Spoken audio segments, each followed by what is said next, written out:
Chapter 4065. Since the Nangong clan was not going to fight them head-on, Jin Shuang was naturally relieved. He led the 900 Divine Monarch and Divine King experts as they rushed into the depths of the grotto heaven. Of course, he did not let his guard down. He was always on guard against the Nangong clan's schemes. Along the way, the 7 inspectors spread out to monitor the surrounding situation in case the Nangong clan launched a surprise attack. And reality proved that after flying for hundreds of thousands of miles and arriving at the Nangong clan's palaces, they did not encounter any surprise attacks or trouble. Looking from afar, between the mountain peaks, they could faintly see the silhouettes of palaces and residences. Jin Shuang waved his hand, indicating for everyone to slow down and spread out, slowly approaching the area. We advanced all the way and did not encounter any resistance from the Nangong clan. It seems that they have gathered here and are planning to hold their ground and resist stubbornly. Everyone, be careful. They did not set up any traps elsewhere, so they will definitely do something here. Jin Shuang held his divine sword and slowly flew towards the palaces. He transmitted his voice to remind everyone to be careful. The 7 inspectors and divine kings said they understood and obeyed, but they did not take it seriously. They did not encounter any resistance and thought that the Nangong clan was terrified and did not dare to fight them. As a matter of fact, some of the inspectors and god kings even imagined that the Nangong clan might hand over the sword god to protect themselves once they revealed their identities. If that was the case, they would have done a great service without any effort. But the reality was different from what they imagined. When Jin Shuang and the others approached the palaces, they were still 10,000 miles away. Between the mountains and rivers around the palace complex, divine light suddenly soared into the sky, forming a huge 5-colored light screen. Shwa! In the blink of an eye, a 5-colored light screen with a radius of 10,000 miles appeared, enveloping nearly 100 mountains. The 5-colored light screen was like a canopy in the sky. As the array revolved, it flashed with a dazzling light and released a vigorous divine power fluctuation. Thus, the 10,000 miles of space within the light screen was tightly protected. Immediately after, thousands of Nangong clan members flew out from the various mountains, palaces and residences, lining up in the sky. They formed a formation in the sky and divided into hundreds of teams. They joined forces to cast spells to support the operation of the formation and increase its power. At the same time, their bodies were filled with terrifying killing intent as they glared at Jin Shuang and the others. The expressions of the 7 inspectors and the god kings changed when they saw this. They frowned heavily. This, another great array. Oh my god! We won't have to spend a few more days to break this formation, right? Damn it! Why were the people of the Nangong clan so cowardly? Can't we have a good fight? You cowards, do you only know how to hide in the formation and drag out an ignoble existence? Thinking back to the experience of breaking the array a few days ago, the 7 inspectors and the god kings all had headaches. They cursed angrily, wishing they could kill all of the Nangong clan members. Originally, they had used 4 days to break the formation, so they were already exhausted. It was not easy for them to enter Yenshu's cave heaven and fight with the Nangong clan. They did not expect to have to break the formation again. Many of them had a mental breakdown. However, the Nangong clan members in the 5-colored light barrier could not hear their shouts, so they did not react. However, Jin Shuang frowned and shouted at the Nangong clan members in the 5-colored light barrier, Nangong Buhua. Are you really going to be a coward? If you are still a person, show yourself. I want to have a good talk with you. There was no doubt about the outcome. The Nangong clan members in the 5-colored light barrier did not react, and Nangong Buhua did not show himself. Jin Shuang thought that Nangong Buhua was purposely avoiding him, but in fact, Nangong Buhua was healing himself. Nangong Nihuang, a few elders, and many deacons were busy deploying troops to increase the power of the defensive formation. Therefore, Jin Shuang shouted outside the formation for a while, but no one responded to him. Jin Shuang, who was ignored, could be said to have lost all face. She was ashamed and resentful. In his anger, he said ruthlessly, "Nangong Buhua, I gave you one last chance to live, but you avoided me. You want to play dead with me? Fine, I will fulfill your wish. Within a day, I will break through this turtle shell and kill you, you old turtle." Following his order, the 7 inspectors and 42 divine kings immediately spread out and observed the structure of the defensive formation. The 900 divine monarch experts also spread out and consciously formed a formation. Although everyone was unwilling to continue breaking the formation, they felt a headache just thinking about it. However, the deputy commander had suffered such humiliation, so they naturally had to listen to the order and break the formation as soon as possible to kill Nangong Buhua to vent their anger for the deputy commander. However, what they did not expect was that Jin Shuang waved his hand again and asked in a low voice, "What are you doing?" "I am not talking about breaking the formation, I am talking about breaking it. Directly breaking it. Do you understand?" The 7 inspectors and 42 divine kings were stunned for a moment before reacting. Seeing Jin Shuang's anxious and murderous appearance, everyone felt guilty and fearful, and subconsciously shrunk their necks. Then, everyone clenched their blades and changed into a new formation, waiting for Jin Shuang's order. Seeing everyone in a charging formation, Jin Shuang's expression eased a little, he waved his sword and ordered, "Everyone, listen to my order, break this formation at all costs. In one day, I will kill my way into the Nangong clan's light palace. Roar! Roar roar! Kill! Kill kill kill! Charge!" The 7 inspectors, 42 divine kings, and 900 divine monarchs were all fired up, they let out deafening roars and attacked with all their might. Even Jin Shuang waved his divine sword and roared as he attacked. Everyone unleashed their strongest divine power and unleashed their most terrifying divine techniques. They unleashed a barrage of sword lights, wind, fire, and lightning that blotted out the sky. Bang! Bang bang bang! Boom boom boom!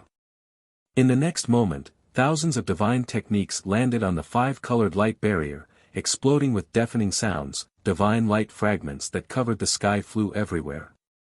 The raging shockwave carried countless fragments of divine light as it spread out in all directions, destroying a few nearby mountain ranges.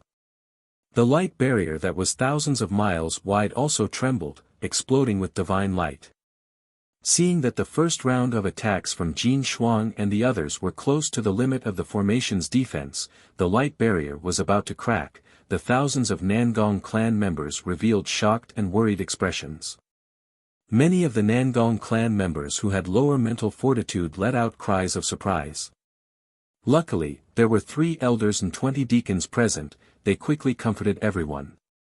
Under their command, the thousands of Nangong clan members activated their divine power and poured it into the defensive formation. Thus, the defensive formation quickly dissolved the shockwaves and became as stable as a rock. Chapter 4066. Boom!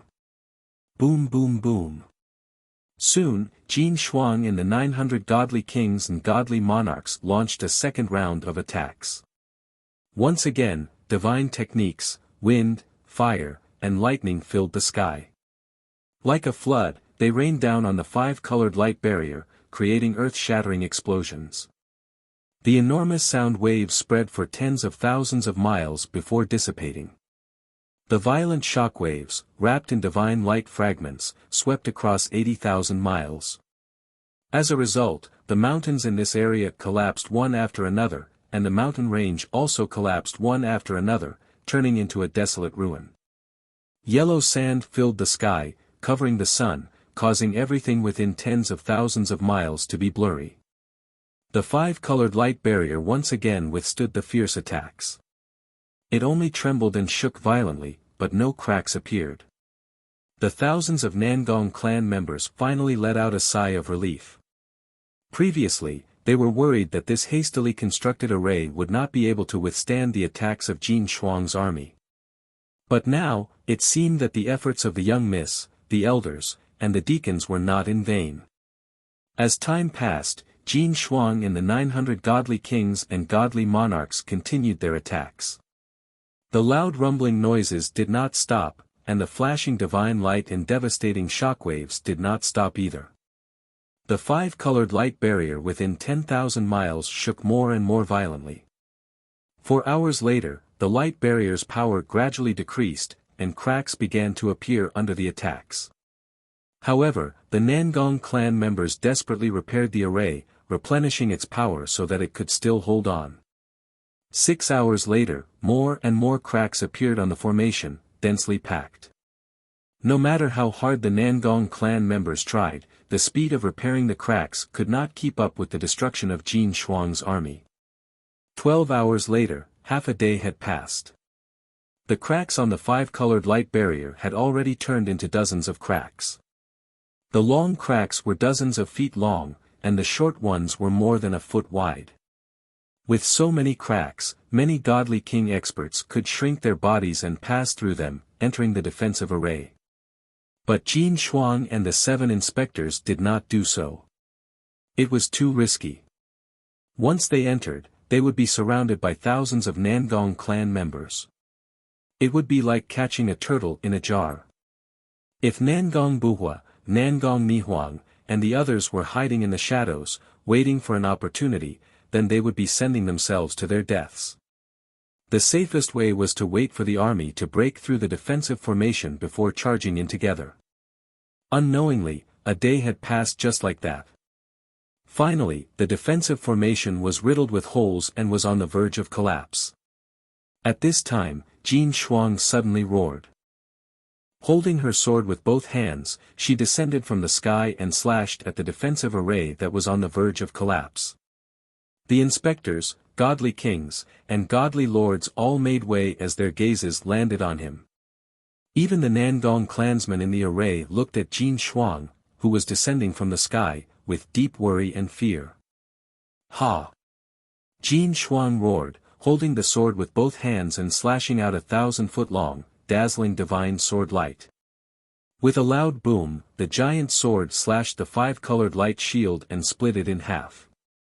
God knows how many fragments of divine light were sent flying to both sides, creating a terrifying hurricane.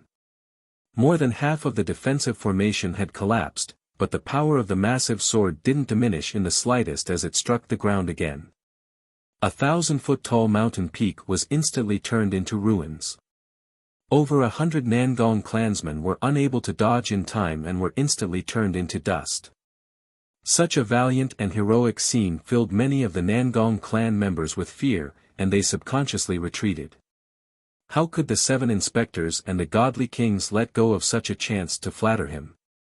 Everyone showed an appropriate expression of worship, clapping and cheering excitedly.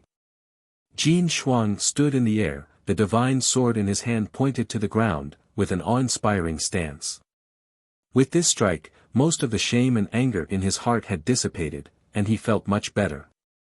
Looking at the collapsed array, the thousands of Nangong clansmen trembling in fear as they retreated as though they were facing a great enemy, he was filled with even more arrogance as he laughed heartily. Ha ha ha ha, Nangong old thief, come out and die. After laughing, he held the divine sword and led the godly kings and godly lords into the array, heading straight for the great light palace on the main peak. The thousands of Nangong clansmen were filled with fear and worry, but they weren't cowardly or timid. They retreated close to 100 miles and formed 2 lines of defense before they stopped retreating. Under the lead of the 3 elders and 20 deacons, they launched a brave counterattack. Charge! Kill! Even if we die in battle, we can't lose face for the Nangong clan. Many hot-blooded young disciples let out stubborn roars. The 3 elders and more than 20 deacons took the lead and charged forward. They unleashed their divine arts with all their might, releasing a divine light that blotted out the sky and covered the sun. Pang pang pang. Boom boom boom. Kaboom. The two groups of people quickly overlapped as they fiercely clashed. The sky was filled with divine techniques as they clashed, creating a deafening explosion that shook the heavens and earth. The divine light covered the sky as the devastating shockwaves shook the earth. Countless fragments of divine light danced in the air. Shouts of killing still reverberated in the heavens and earth. The mountains and forests below their feet, on the other hand, were already collapsing and splitting, turning into desolated ruins. Dust flew, blood splattered, and broken limbs flew in the air. The only thing left in this area was the scene of blood and fire. The most intense exchange of close combat brought about the most tragic battlefield. It was a ghastly sight. Both sides had only exchanged a few blows, but the Nangong clan had suffered heavy casualties and were constantly retreating. No matter if it was the 3 elders and 20 deacons, or the thousands of Nangong clan members, they were no match for Jin Shuang's army. Jin Shuang's side had only lost 30 Sir Gods, but the Nangong clan's casualties had already exceeded 100.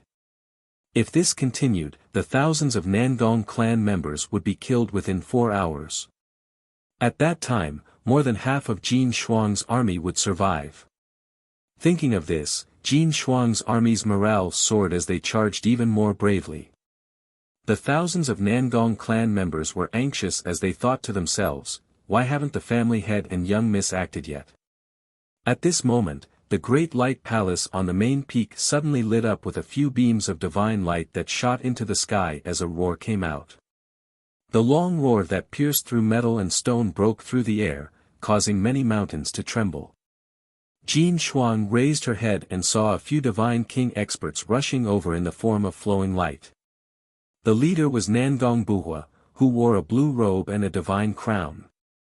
Old Nangong, you can't sit still after all. Jin Shuang's lips curled into a cold smile as she mocked in a disdainful tone. However, Nangong Buhua and the 4 divine king experts did not help the Nangong clan members when they got close. They took out a few divine artifacts and attacked the back of Jin Shuang's army. Swoosh! Swoosh swoosh! A total of 12 divine artifacts landed in the ruins and immediately shot into the sky, forming a huge barrier. Chapter 4067.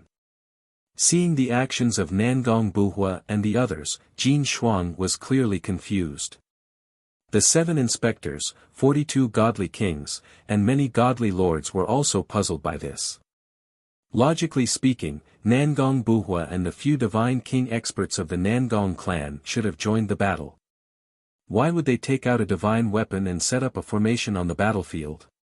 Even if they wanted to set up a divine light barrier to block the attack of Jin Shuang's army, it should be between the 2 armies. Why would they set it up behind Jin Shuang's army? What was this? Of course, there were 2 or 3 inspectors who thought they had guessed Nangong Buhua's scheme and quickly shouted to remind everyone. Everyone be careful, this must be old Nangong's scheme. Don't be careless, don't fall into old Nangong's trap. The facts seemed to confirm their guesses.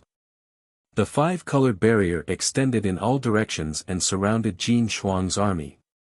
Seeing this, Jin Shuang immediately waved his sword and ordered, "Charge!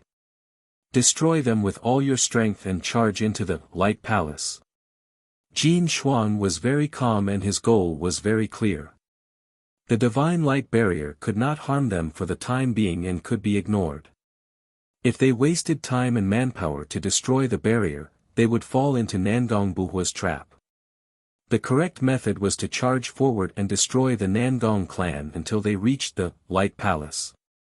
The facts proved that Jin Shuang's method was very wise.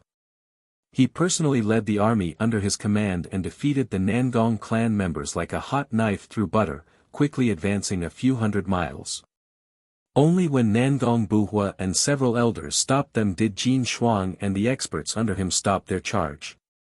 The divine light barrier hundreds of miles behind them was still extending to both sides and the sky, but the speed was not fast enough. Not to mention whether the barrier could stop Jin Shuang and the others, even if it could, the temporary barrier did not have much killing power. Jin Shuang looked at Nangong Buhua, who was hundreds of feet away, and sneered disdainfully, "Old Nangong, have you gone senile? I said I would charge into the Light Palace, and cut off your head with my own hands. You didn't run for your life and didn't set up a defense in front of you, but set up a barrier behind us?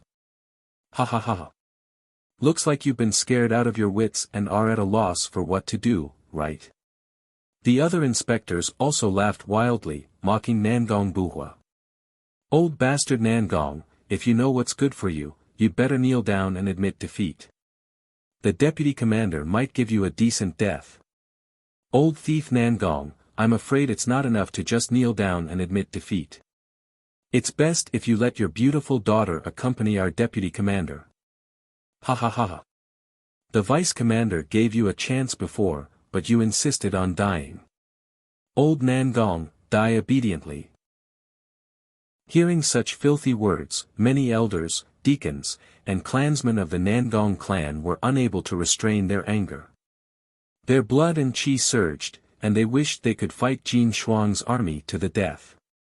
However, Nangong Buhua, Nangong Nihuang, and the others were not angry. If one looked carefully, they would discover that their eyes were extremely calm and confident, and there was even a trace of mockery hidden in their eyes. The others did not see the problem, but Jin Shuang observed carefully and found some clues. His heart skipped a beat, and he had a bad premonition. "What's going on? I have already brought people here. The Nangong clan is in a critical situation, and they are on the verge of death.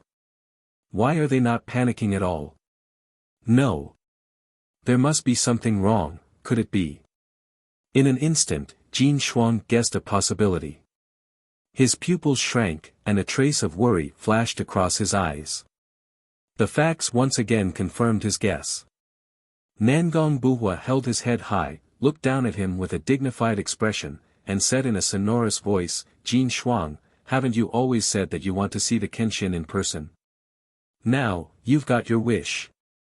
After speaking, he did not care about the reaction of Jin Shuang and the other inspectors, and turned to look in the direction of the Light Palace. Nangong Nihuang and the several elders also looked sideways at the main peak, a smile and expectant expression on their faces. At this moment, everyone was shocked and silent. Jin Shuang and the inspectors, god kings and divine lords under his command all had a look of astonishment, and their eyes were filled with disbelief. And everyone in the Nangong clan had a look of surprise and relief, and many people even cheered. Unknowingly, all the Nangong clan people had regarded Kenshin as their most reliable backer. And Jin Shuang and the god kings and divine lords under his command were filled with fear of Kenshin. Swoosh! At this moment, a white light lit up in the Light Palace, and soared into the sky. It was a handsome and valiant white figure. Although it was very far away and could not be seen clearly, it was still very blurry. But his extraordinary appearance, mysterious and dignified aura still made everyone's heart palpitate. Swoosh! The next moment, the white figure casually took a step forward, crossed the 8,000 miles of sky, and came to the battlefield.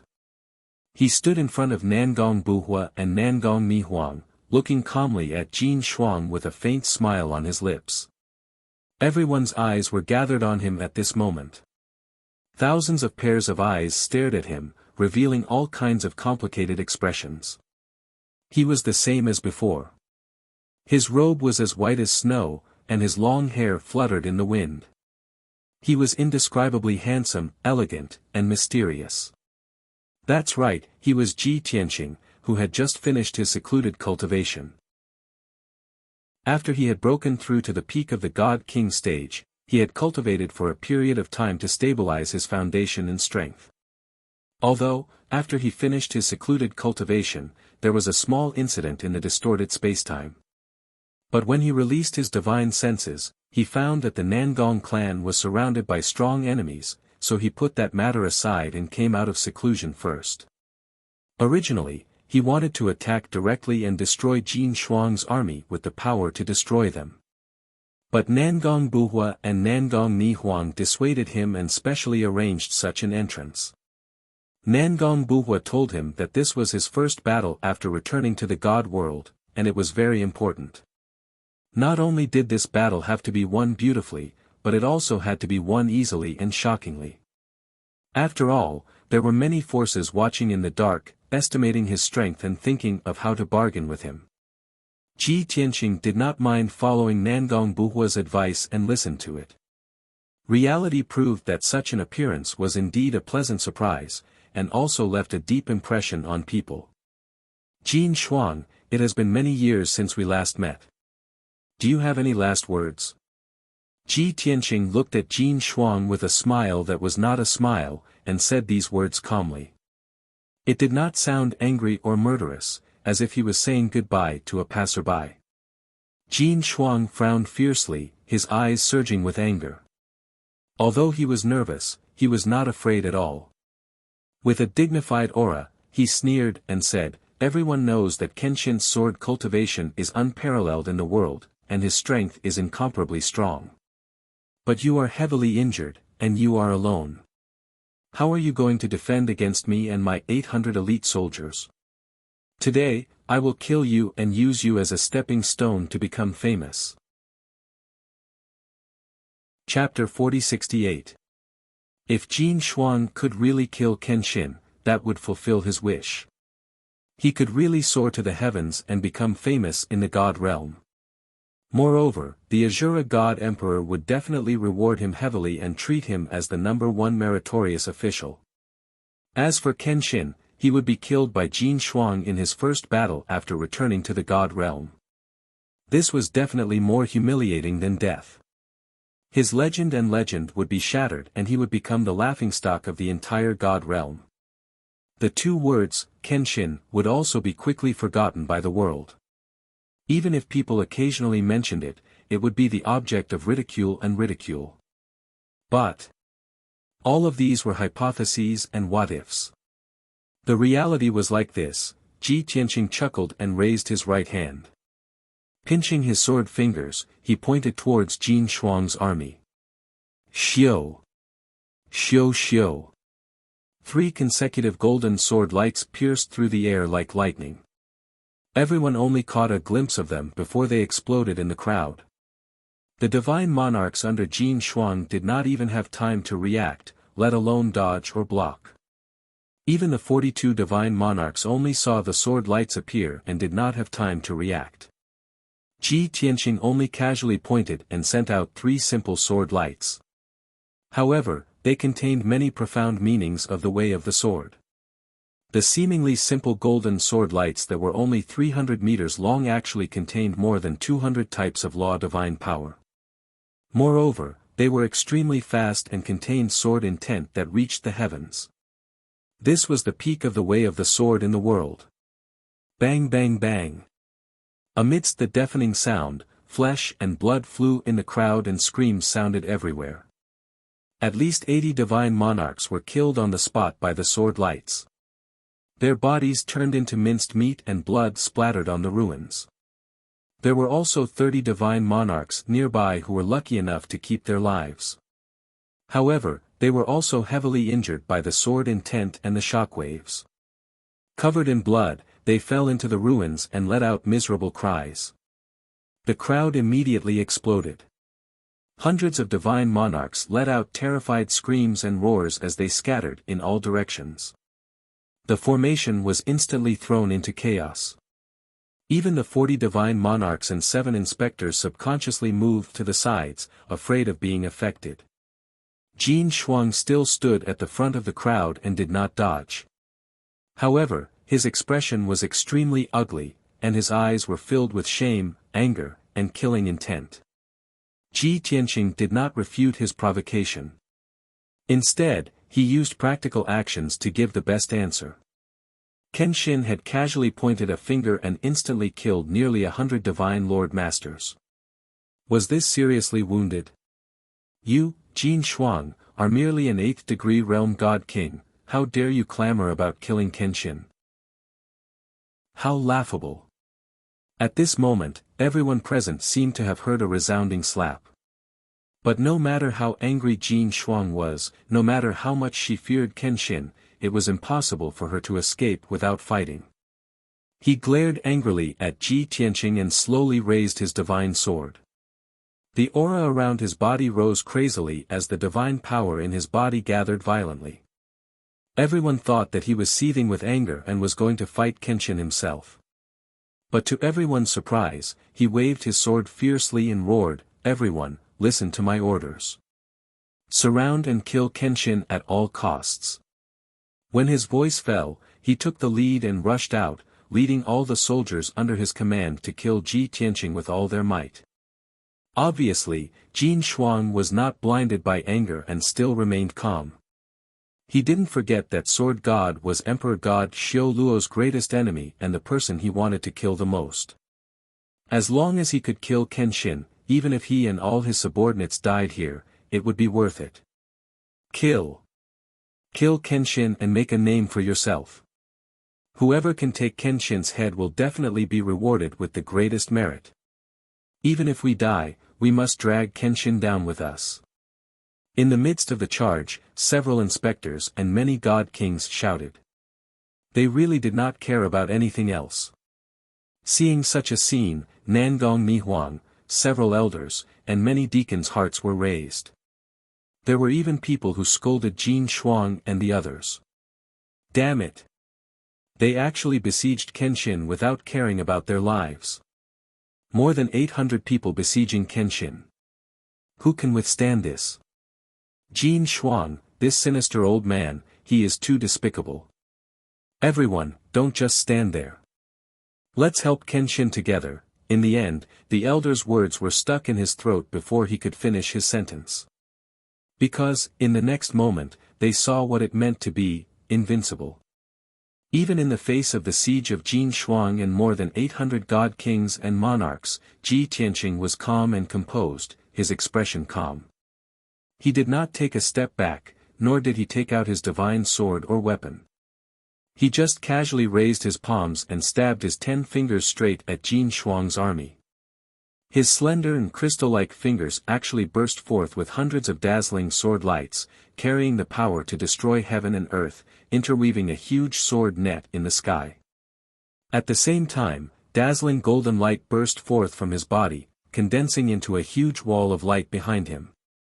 At this moment, he was as dazzling as the sun, making it hard for people to look at him directly. The seemingly thin golden wall of light was like an indomitable wall between him and the Nangong clan members. Boom boom boom boom. The attacks of Jin Shuang and the 800 god kings and monarchs all hit the golden wall of light, creating a huge explosion that shook heaven and earth. However, the wall of golden light continued to tremble, but not a single crack appeared. Instead, the divine technique attacks of Jin Shuang and the others were all shattered and disintegrated on the spot. Immediately after, Ji Tianqing sent out hundreds of sword lights, forming a huge sword net that enveloped Jin Shuang's army. Xiu! Xiu xiu xiu! The sword lights were faster than the speed of light, flying through the sky, piercing through and killing one god monarch after another, god king after god king. Pu pu pu, sounds came one after another, it was the sound of the sword lights piercing through the bodies. Thousands of Nangong clan members saw Jin Shuang's 800 god kings and monarchs trembling in the sky as if they were dancing. Their foreheads, the back of their heads, their hearts and other vital parts were all pierced by the sword lights, bringing out streams of blood that fell from the sky.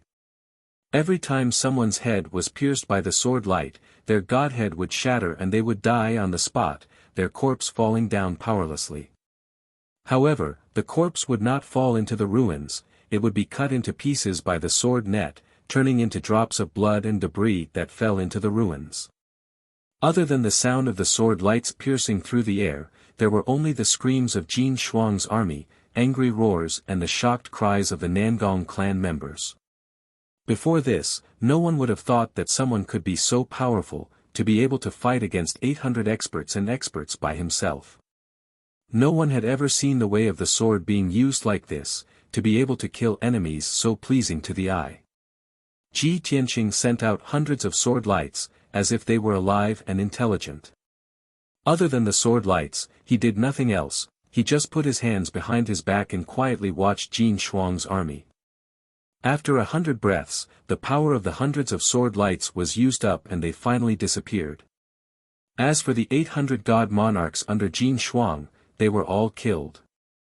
Of the 42 god kings, only 22 were left and they were all heavily injured. Chapter 4069. The entire place was silent. Everyone was stupefied. Thousands of Nangong clan members were shocked as they looked at the battlefield in disbelief. They looked at the miserable Jin Shuang and the others. As for Jin Shuang, the 7 inspectors and the 22 divine kings, they looked at the empty sky in a daze. There were more than 800 people just now, but now there were only 30 left. The Nangong clan members watched from the side and did not help at all. Ji Tianxing alone killed more than 800 people with one move. They could not believe that this was real. Jin Shuang and the 29 surviving divine kings finally realized what terror was. In their understanding, even if it was a peak divine king, they should not be powerful to such an extent either. This was simply unreasonable. Previously, Jin Shuang and the others thought that no matter how strong Kenshin was, he was alone. As long as they paid a heavy price, they would definitely be able to kill Kenshin. But now, it seemed that this was an unrealistic fantasy. Just Kenshin alone could kill all of them. Under such circumstances, if they did not escape, they would be completely wiped out. After Jin Shuang and the others regained their senses, they did not hesitate to turn around and escape towards the Grotto Heaven's exit. The plan to kill Kenshin had already failed. Through this operation, they also proved that Kenshin was not injured and was very powerful. They were satisfied with this result. The most important thing now was to save their lives. Whoosh! Whoosh whoosh! 35 colored streaks of light streaked across the sky and escaped as fast as lightning. Even those domain lords and divine kings who were heavily injured and covered in blood released their last bit of potential and raised their speed to the limit. However, when they saw the situation in front of them, their expressions changed drastically. They all revealed expressions of anger and despair. This was because in front of them, to their left and right, and above their heads, there was a huge 5-colored barrier. This was the useless barrier that Nangong Buhua and the other elders took out dozens of divine artifacts to form. Previously, Jin Shuang and the others were still laughing at Nangong Buhua. Were they scared silly and did not know what to do? They actually set up a barrier behind them that did not threaten them at all. Now, they finally understood the use of the barrier. It turned out that Nangong Buhua and the others had predicted this outcome when they first appeared. That was why they had set up a barrier in advance. That barrier was not used to deal with them, but to prevent them from escaping. This was too ironic. Jin Shuang and the others were incomparably humiliated, but compared to their lives, that bit of humiliation was nothing. Everyone, assist me and break through it. At such a critical moment, there was no room for hesitation. Even the slightest delay would cause the escape to fail. As a result, Jin Shuang made a prompt decision to gather everyone's strength at one point and break through the multicolored barrier. Swish! Swish! The 7 inspectors and the 22 god kings reacted quickly and immediately gathered behind Jin Shuang, simultaneously releasing their god force into his body. Jin Shuang's godly power exploded. Her body swayed, and her robes fluttered. She held the godly sword with both hands and stabbed at the 5-colored barrier. He had gathered the power of 29 god kings, and his battle prowess had increased by at least 5 times. As for the 5-colored barrier, it was only a temporary defensive wall formed by Nangong Buhua and the others' divine artifacts. Its power would not be too strong. Seeing that Jin Shuang and the others were like a huge sharp blade, fiercely stabbing towards the 5-colored barrier. In the next moment, the 5-colored barrier was about to be penetrated, or even collapse. At this critical moment, Ji Tianqing calmly took a step forward and teleported in front of Jin Shuang and the others. Then, he turned to face Jin Shuang and the others and casually punched. The punch that seemed neither fast nor slow, and was calm and peaceful, contained 100% of his strength, 300 types of law god force, and a soul-stirring power. Kaboom! Following a deafening sound, a mountain-sized dragon-elephant fist fiercely smashed into Jin Shuang's sword. Although the dragon-elephant phantom was shattered, Jin Shuang's full-powered strike was also destroyed. The berserk godly power fiercely smashed into Jin Shuang and the others. Not only were more than 300 types of laws and divine powers blasted apart, but even the invisible power of the spirit had also exploded. Thousands of Nangong clansmen saw Jin Shuang and the other 29 god kings fly out like broken sacks, tumbling hundreds of miles away.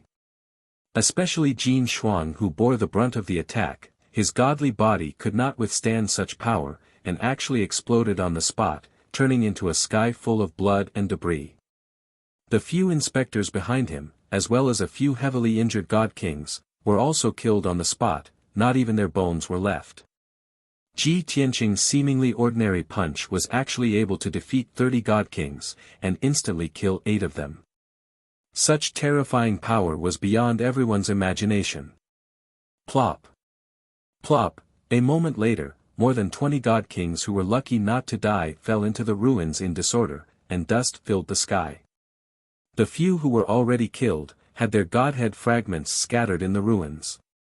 Jin Shuang's luck was not bad, only his godly body was destroyed, his godhead was still intact, and he was running around wildly.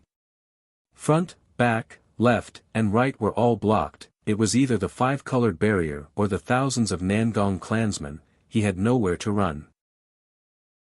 In a moment of desperation, his godhead could only drill into the ground, hoping to escape through the ground. But just as his godhead drilled into the ground, Ji Tianqing pointed a finger at the ground, and the power of tens of thousands of miles of earth gathered, turning into a sword light that soared into the sky. Kacha! That earthen yellow sword light pierced Jin Shuang's godhead without any deviation. With a crisp shattering sound, Jin Shuang's godhead collapsed on the spot, and he died. The remaining 20 or so god kings were all covered in blood, missing limbs, and miserably lying in the ruins. Even if they still had the strength to fly, they did not dare to act rashly, and also dispelled the thought of running away. Seeing Ji Tianqing walk over in the air, they were all scared out of their wits, and endured the humiliation as they knelt on the ground and begged for mercy. For a moment, the place was filled with wails. Ji Tianqing frowned, ignored the 20 or so god kings who were severely injured, and gave Nangong Buhua a look. Nangong Buhua immediately understood and immediately ordered the elders and deacons of the Nangong clan to go forward and capture the god kings. Whoosh! Ji Tianqing flew across the sky, and under the respectful and admiring gazes of all the Nangong clan members, he flew toward the light palace on the main peak. Nangong Buhua, Nangong Nihuang, and the others hurriedly followed and rushed toward the light palace. They knew that Kenshin would definitely give the order to start the operation. As for the elders and 20 deacons, they escorted the 20 or so god kings who were captured to the Nangong clan's dungeon. The thousands of Nangong clan members came back to their senses and started to clean up the battlefield and the ruins. Chapter 40-70. Ji Tianqing did not have to worry about the aftermath.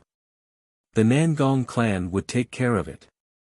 Whether it was cleaning up the battlefield, rebuilding the palaces and residences, or imprisoning and interrogating the deity kings, the Nangong clan would take care of it. After an hour, the Yenshu heavenly abode regained its peace. Although there was still a huge gap in the defensive formation that needed to be fixed, there was no hurry. Nangong Buhua sat at the head of the table, with Nangong Nihuang beside him. Ji Tianqing sat on the left, while the elders sat on the right. It was a simple and straightforward meeting. The two elders reported the results of the battle. Master, Lord Kenshin, we won the battle, but more than 800 of our people were killed, and more than 300 were injured. We have arranged for them to be treated. Jin Shuang's army, except for the 3 deity warships that escaped, we killed 952 of them and captured 24 deity kings.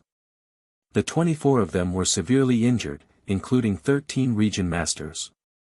They are currently locked up in our dungeon, guarded by 3 elders and 20 deacons. The interrogations are still ongoing, and we expect the results within a day. Although the Nangong clan had many casualties, it was nothing compared to the tens of thousands of Nangong clan members. Moreover, they had almost annihilated Jin Shuang's army and killed him. This was news that would shock the boundless heaven continent, no, the entire realm of the gods. Nangong Buhua nodded slightly, showing that he was satisfied with the results. He ordered, send people to fix the gap in the defensive formation immediately. Even if we have to mobilize the entire clan, we must fix it as soon as possible. Otherwise, the Yenshu heavenly abode will be open at any time, and it will not be safe. Also, the news of Jin Shuang's army being annihilated will spread quickly. Not only will many forces pay attention to it, but the imperial tutor, Meng Shuai, and Commander Qi Yan will also know. They will be furious. From now on, we must strengthen our patrols and security, in case the imperial tutor and Meng Shuai retaliates and seeks revenge. The several elders bowed in unison and said, "Yes, sir." Everyone's gaze fell on Ji Tianqing, waiting for him to speak. After all, he was the only one who had the right to decide what to do next. Under everyone's gaze, Ji Tianqing said in a calm tone, "Today's battle will spread throughout the boundless heaven continent very soon.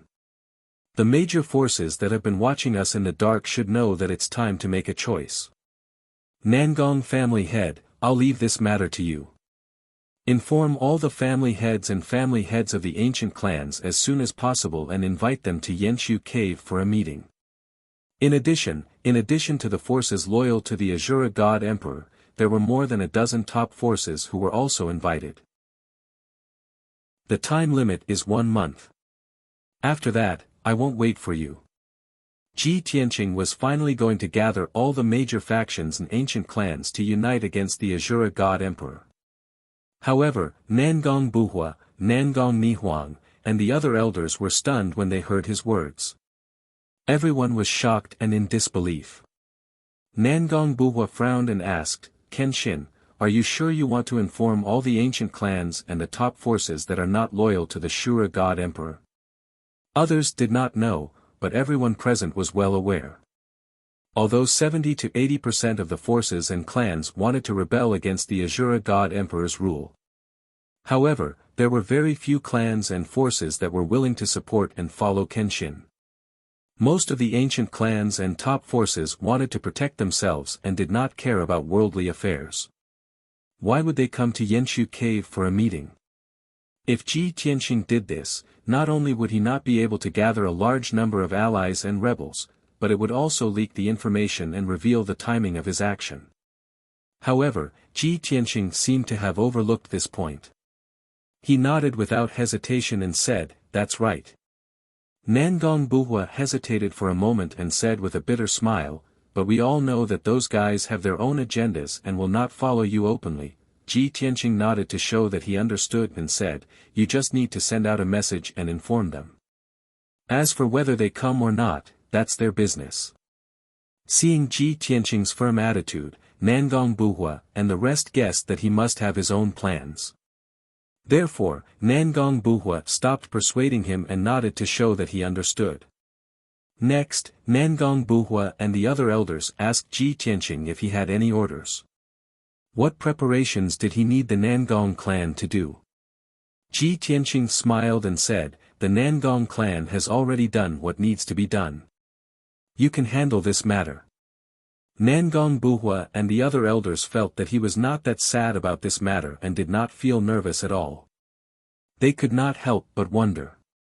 However, Ji Tianqing did not explain and they could not ask further.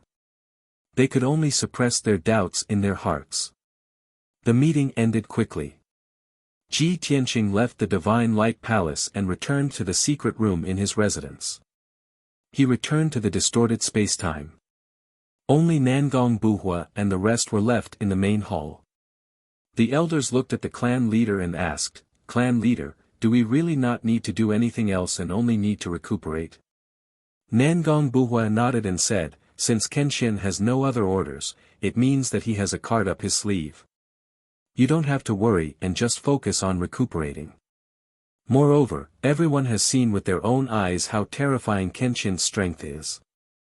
I am sure that other than the 5 god emperors, no one in this world is his match.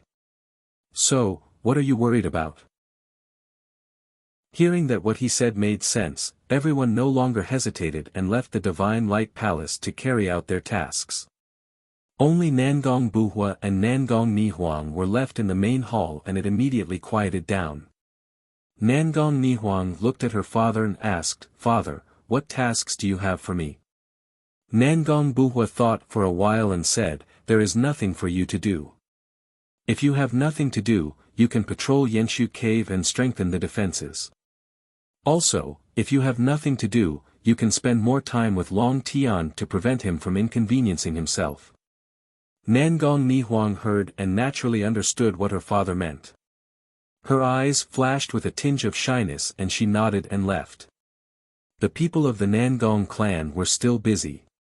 Ji Tianqing had already returned to the distorted spacetime to settle the small matter that he had put aside previously. Although it was a small matter, it was actually not a small matter. After all, this matter was discovered by the blood illusion god and it was related to the blood flame sacred tree. Many years ago, the blood illusion god did not have a body. It was Ji Tianqing who used a branch of the blood flame sacred tree to refine his body. From then on, the blood illusion god of the God Lord realm possessed the body of a god king and shone with the second glory of his life. Now that he had already broken through to the god king level, his title was changed to the blood illusion god king. Previously in the battle on the heavenly policy star, the blood illusion god king fought bravely and was severely injured. He was on the verge of death and almost lost his life. At the critical moment, fortunately, Ji Ku and the Sword of Burial of Heaven saved his life and saved his life. He originally thought that even if he returned to the distorted spacetime, he would need to recuperate for a few hundred years to recover. Who would have thought? Chapter 4071.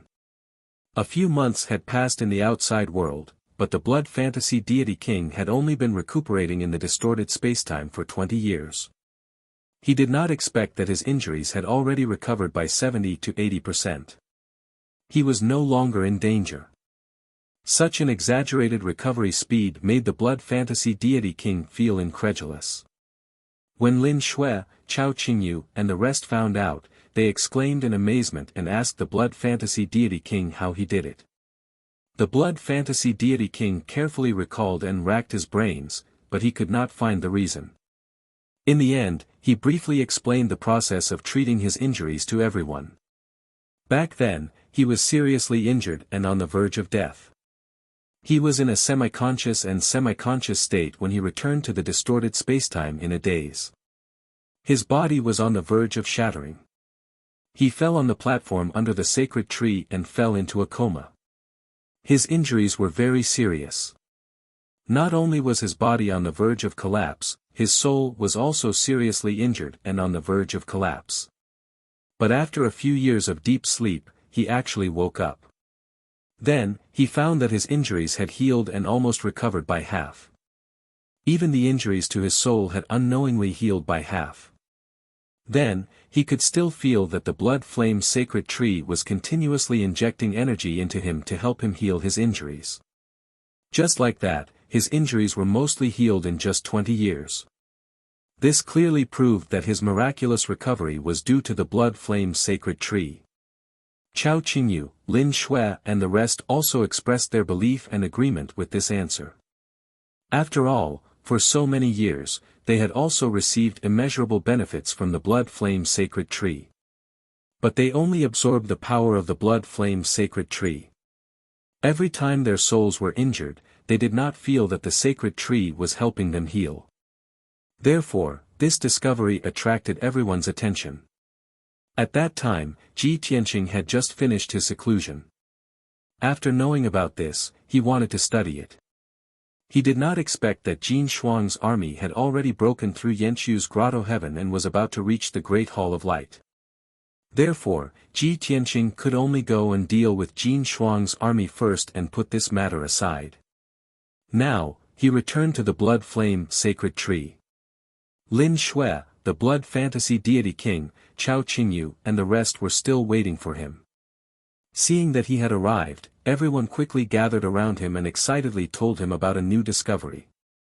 "Young master, we've made a new discovery through comparison and research." Ji Tianqing's interest was piqued. He quickly asked, "What did you find?"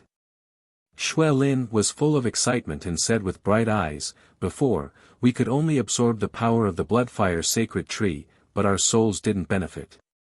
However, Shui Huan was different. His body was a branch of the Blood Flame Sacred Tree, and his soul had somehow formed a connection with the Blood Flame Sacred Tree. This is the reason why the Blood Flame Sacred Tree can heal him but not us." Chao Qingyu and Yank nodded in agreement. The Blood Illusion God King also smiled and said, "Young master, I can indeed feel that my soul has some sort of connection with the Blood Flame Sacred Tree. I can always feel that a trace of my soul has merged with the sacred tree. Even when I was heavily injured and on the verge of death, I didn't feel fear because I didn't feel that death was coming. I even have the illusion that even if I die, my consciousness and soul can be reborn from the Blood Flame Sacred Tree." At this point, the Blood Illusion God King scratched his head in embarrassment and said, "Maybe what I said sounds a little exaggerated and bizarre, but I guarantee that it's true." Ji Tianqing patted him on the shoulder and gave him an encouraging look. He said, "Don't worry, we've seen things even more exaggerated and bizarre than this. We believe in you." Shui Lin, Chao Qingyu and the rest also nodded in agreement. Originally, the Blood Illusion God King was still feeling uneasy, but seeing everyone's reaction, he immediately felt relieved. Next, everyone looked at Ji Tianqing and asked him what he thought. Ji Tianqing raised his head and looked at the Blood Flame Sacred Tree. He smiled and said, "When I first obtained this Blood Flame Sacred Tree, it was only a monarch-level tree. After so many years of nurturing, it actually grew to a superior king-level tree. It's really unbelievable. In all the 3,000 worlds, this tree should be the world's #1 sacred tree. Since a trace of Blood Illusion's soul could merge with the Blood Flame Sacred Tree, it would provide him with a layer of protection and also give him an extra life. Then I have a bold idea, maybe we can merge a trace of our souls into the Blood Flame Sacred Tree. No matter what dangers we encounter in the future, no matter how serious the injuries we receive, as long as the Blood Flame Sacred Tree doesn't perish, we will have an extra life and a chance of revival." Hearing his suggestion, everyone's blood boiled and they were filled with excitement and anticipation. "Yes. This suggestion is great. Ha ha ha. I had the same idea just now. I have the same idea as the Lord. This is a superior king-level sacred tree. It should be one of the most difficult things to destroy in the world, right? If we merge a trace of our souls into it, it will be foolproof. We won't die no matter how injured we are. This idea is great. But we still have to think about how to implement it." Everyone was very interested in this suggestion and could not wait to study it. Ji Tianqing was the first to try. He released his divine sense to communicate with the Blood Flame Sacred Tree and tried to use his divine sense to connect with it.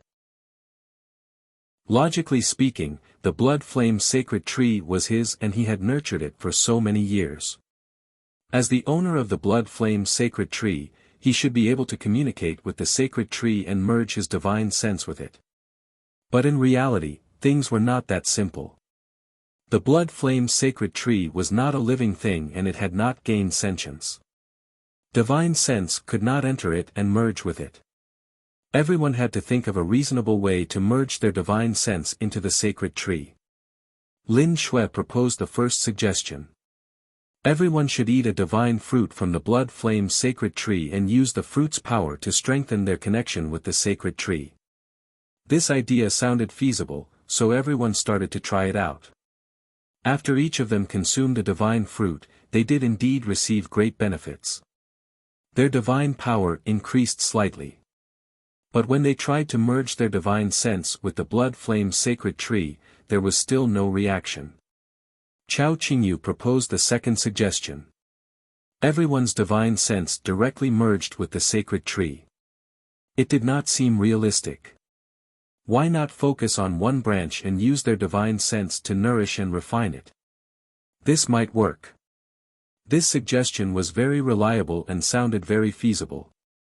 So everyone started to try again. Half a month later, everyone used their divine sense to nourish the target branch until it glowed. But they still could not merge their divine sense.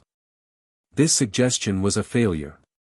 Then, Ji Tianqing proposed two very important issues. First, everyone had to find a way to strengthen their connection with the blood flame sacred tree. Secondly, they had to separate a wisp of their spiritual energy and separate it from their own. Only then would they be able to merge with the bloody fire sacred tree. Chapter 40-72. The two questions that Ji Tianqing raised were indeed very important. Everyone knew that it made sense, but they all fell into hesitation. The first question was easy to answer, but the second question was the key. The souls of everyone present were complete, and the soul was a very mysterious and complicated thing. Rashly cutting off a strand of the soul would definitely cause great harm to the body, and there might even be unforeseen dangers. For example, it would affect the soul, consciousness, and thinking, lose some memories or abilities, and even affect the foundation of the divine path and the realm of strength. All the above dangers were very likely to happen, and no one dared to be careless. Thus, everyone fell silent and regained their composure. Ji Tianqing looked around and said with a smile, "Let me try first." Just as he finished speaking, the blood fantasy god king hurriedly stopped him. "Young master, you must not. You are carrying out a very important plan now, and there must not be any mistakes. Let me do it." Lin Shui quietly tugged at the blood fantasy god king's sleeve and reminded him softly, "You have already fused a strand of your soul with the sacred tree, how can you still try?" The blood fantasy god king scratched his head awkwardly and could only step back. Then, Lin Shui, Chao Qingyu, and Yank stepped forward at the same time and said firmly, "Let me do it." Left emissary Jean and blood dragon right also came over and said hot-bloodedly, "Let me do it." Ji Tianqing looked at the two of them and persuaded, "It was not easy for the two of you to break through to the divine king realm, and now you have not even stabilized your realms, so don't come and join in the fun." Left emissary Jean and blood dragon right were persuaded to go back, but Lin Shui, Chao Qingyu, and Yank still insisted. However, Ji Tianqing stopped the three of them and said earnestly, "This blood flame sacred tree was raised by me, and I am its master, so I know it best. Moreover, I have the most experience in cultivating the divine path, so of course, I will try first. After I succeed, I will teach you how to do it. Even if I don't succeed, at least I will not let myself be hurt. Don't worry, my control of the soul is meticulous, nothing will happen." No one could dissuade him, so they could only agree to let him try. Of course, everyone knew that he was protecting them, and their hearts were filled with gratitude. Not long after, Ji Tianqing began to cast a spell, carefully dividing the soul. Everyone sat around him, wholeheartedly protecting him. They didn't even dare to breathe loudly, let alone make the slightest sound for fear of disturbing him. Even though severing a strand of soul was an extremely dangerous, complicated, and troublesome matter, it was still not enough. However, Ji Tianqing's control over his soul was indeed extraordinarily meticulous. 10 days passed quietly. Although there was a small incident, under Ji Tianqing's protection, it could be considered a daunting experience without any mishap. After more than 20 days, Lin Shui's wisp of divine soul successfully fused with a branch of the blood flame sacred tree. The purple-black branch was also covered with a layer of white fluorescence that flowed slowly, and it was very special. Lin Shui succeeded. Next, Chao Qingyu, Yang, Lan, and the others all tried one by one under Ji Tianqing's guidance. Chao Qingyu took 22 days to successfully fuse a wisp of divine soul into the sacred tree. Lan, took 24 days to complete, while Yang only took 18 days. This did not mean that Yang was more talented and stronger than the couple, but that Yang's thinking was simpler and more direct. After they all succeeded, Gold left emissary and Blood Dragon Right emissary, who had been cultivating for a few months, also rushed over to join in the fun. Thus, everyone imparted their experience and tricks to them and protected them together, allowing them to successfully fuse a wisp of divine soul. Unknowingly, half a year passed. Yin Yao and Ji Wushuang finished cultivating and woke up. Seeing that everyone was gathered under the blood flame sacred tree and seemed to be studying something, the mother and daughter flew over. Everyone greeted and exchanged greetings. After that, Yin Yao asked Ji Tianqing what had happened. Ji Tianqing told Yin Yao the whole story. After hearing this, Yin Yao smiled and said with worry and some reproach, "You're too mischievous. You've already fused with the five elements world. As long as the five elements world is not destroyed, you won't die. It's enough to have the five elements world to protect your life. Why did you risk splitting your divine soul and fusing it with this sacred tree? What if something went wrong when you split your divine soul?" Halfway through her words, she suddenly understood Ji Tianqing's good intentions and stopped the topic. "Sai, I know you're doing this for everyone's sake. You're trying to find a way to save everyone's lives." Chapter 4073. Yin Yao understood one thing a long time ago. The reason why Ji Tianqing was more popular and loved than other experts was because he treated people with sincerity. Other experts treated their followers as loyal subordinates and as sharp blades in their hands. However, Ji Tianqing was different. He treated the people who followed him as his friends. If there were benefits, he would never treat his friends unfairly. If there was danger, he would always face it himself and do his best to protect everyone. Who would not respect and support such an expert? It was because of this that everyone knew that his revenge plan was to fight against the five god emperors, but they still followed him wholeheartedly and helped him. Even Yang and Bai Feng, who were defeated by him and forcibly taken in as god kings, would follow him loyally after interacting with him for a long time. It was basically impossible for this to happen to other powerhouses. Therefore, Yin Yao could understand and support Ji Tianqing taking the risk to seek a way to save everyone's lives. As for Ji Tianqing, when he heard his wife's slightly reproachful words, he knew that Yin Yao was worried about him. Therefore, he held her hand and comforted her with a smile. "Yao Yao, don't worry. Since I'm doing this, I'm definitely prepared and confident. Although the process is a little dangerous, I think it's worth it to give everyone another way to save their lives. Since you and Wushuang are here, I'll pass on the method and experience to you. You can also split a strand of your divine soul and merge it into the blood flame sacred tree." Yin Yao shook her head lightly and said gently, "To me, Wushuang, Wuhan and Kuku, our strongest backing and life-saving trump card is actually you. As long as you live, we won't die. And if you're not here one day, we won't be alive either." Although Ji Tianqing was very touched, he still wanted to refute this statement. "Yao Yao, this is unfair to the children. Kuku, we can live and die together. But the children are still young and have their own lives. Even if we're not here one day, they should live well. Otherwise, who will inherit our wishes and avenge us?" Yin Yao was a little shaken. She nodded and said, "All right, my idea is indeed a little selfish. I didn't think it through enough. Then, let's give it a try." Thus, Ji Tianqing personally imparted his experience to Yin Yao and Ji Wushuang, teaching them how to cast spells. Both mother and daughter were very intelligent. Ji Tianqing only needed to explain it once before they learned it. Next, Yin Yao cast a spell and tried to fuse them. Half a month later, she separated a wisp of her divine soul and successfully merged it into the blood flame sacred tree. Ji Wuxuang cast the spell again and only used half a month to succeed.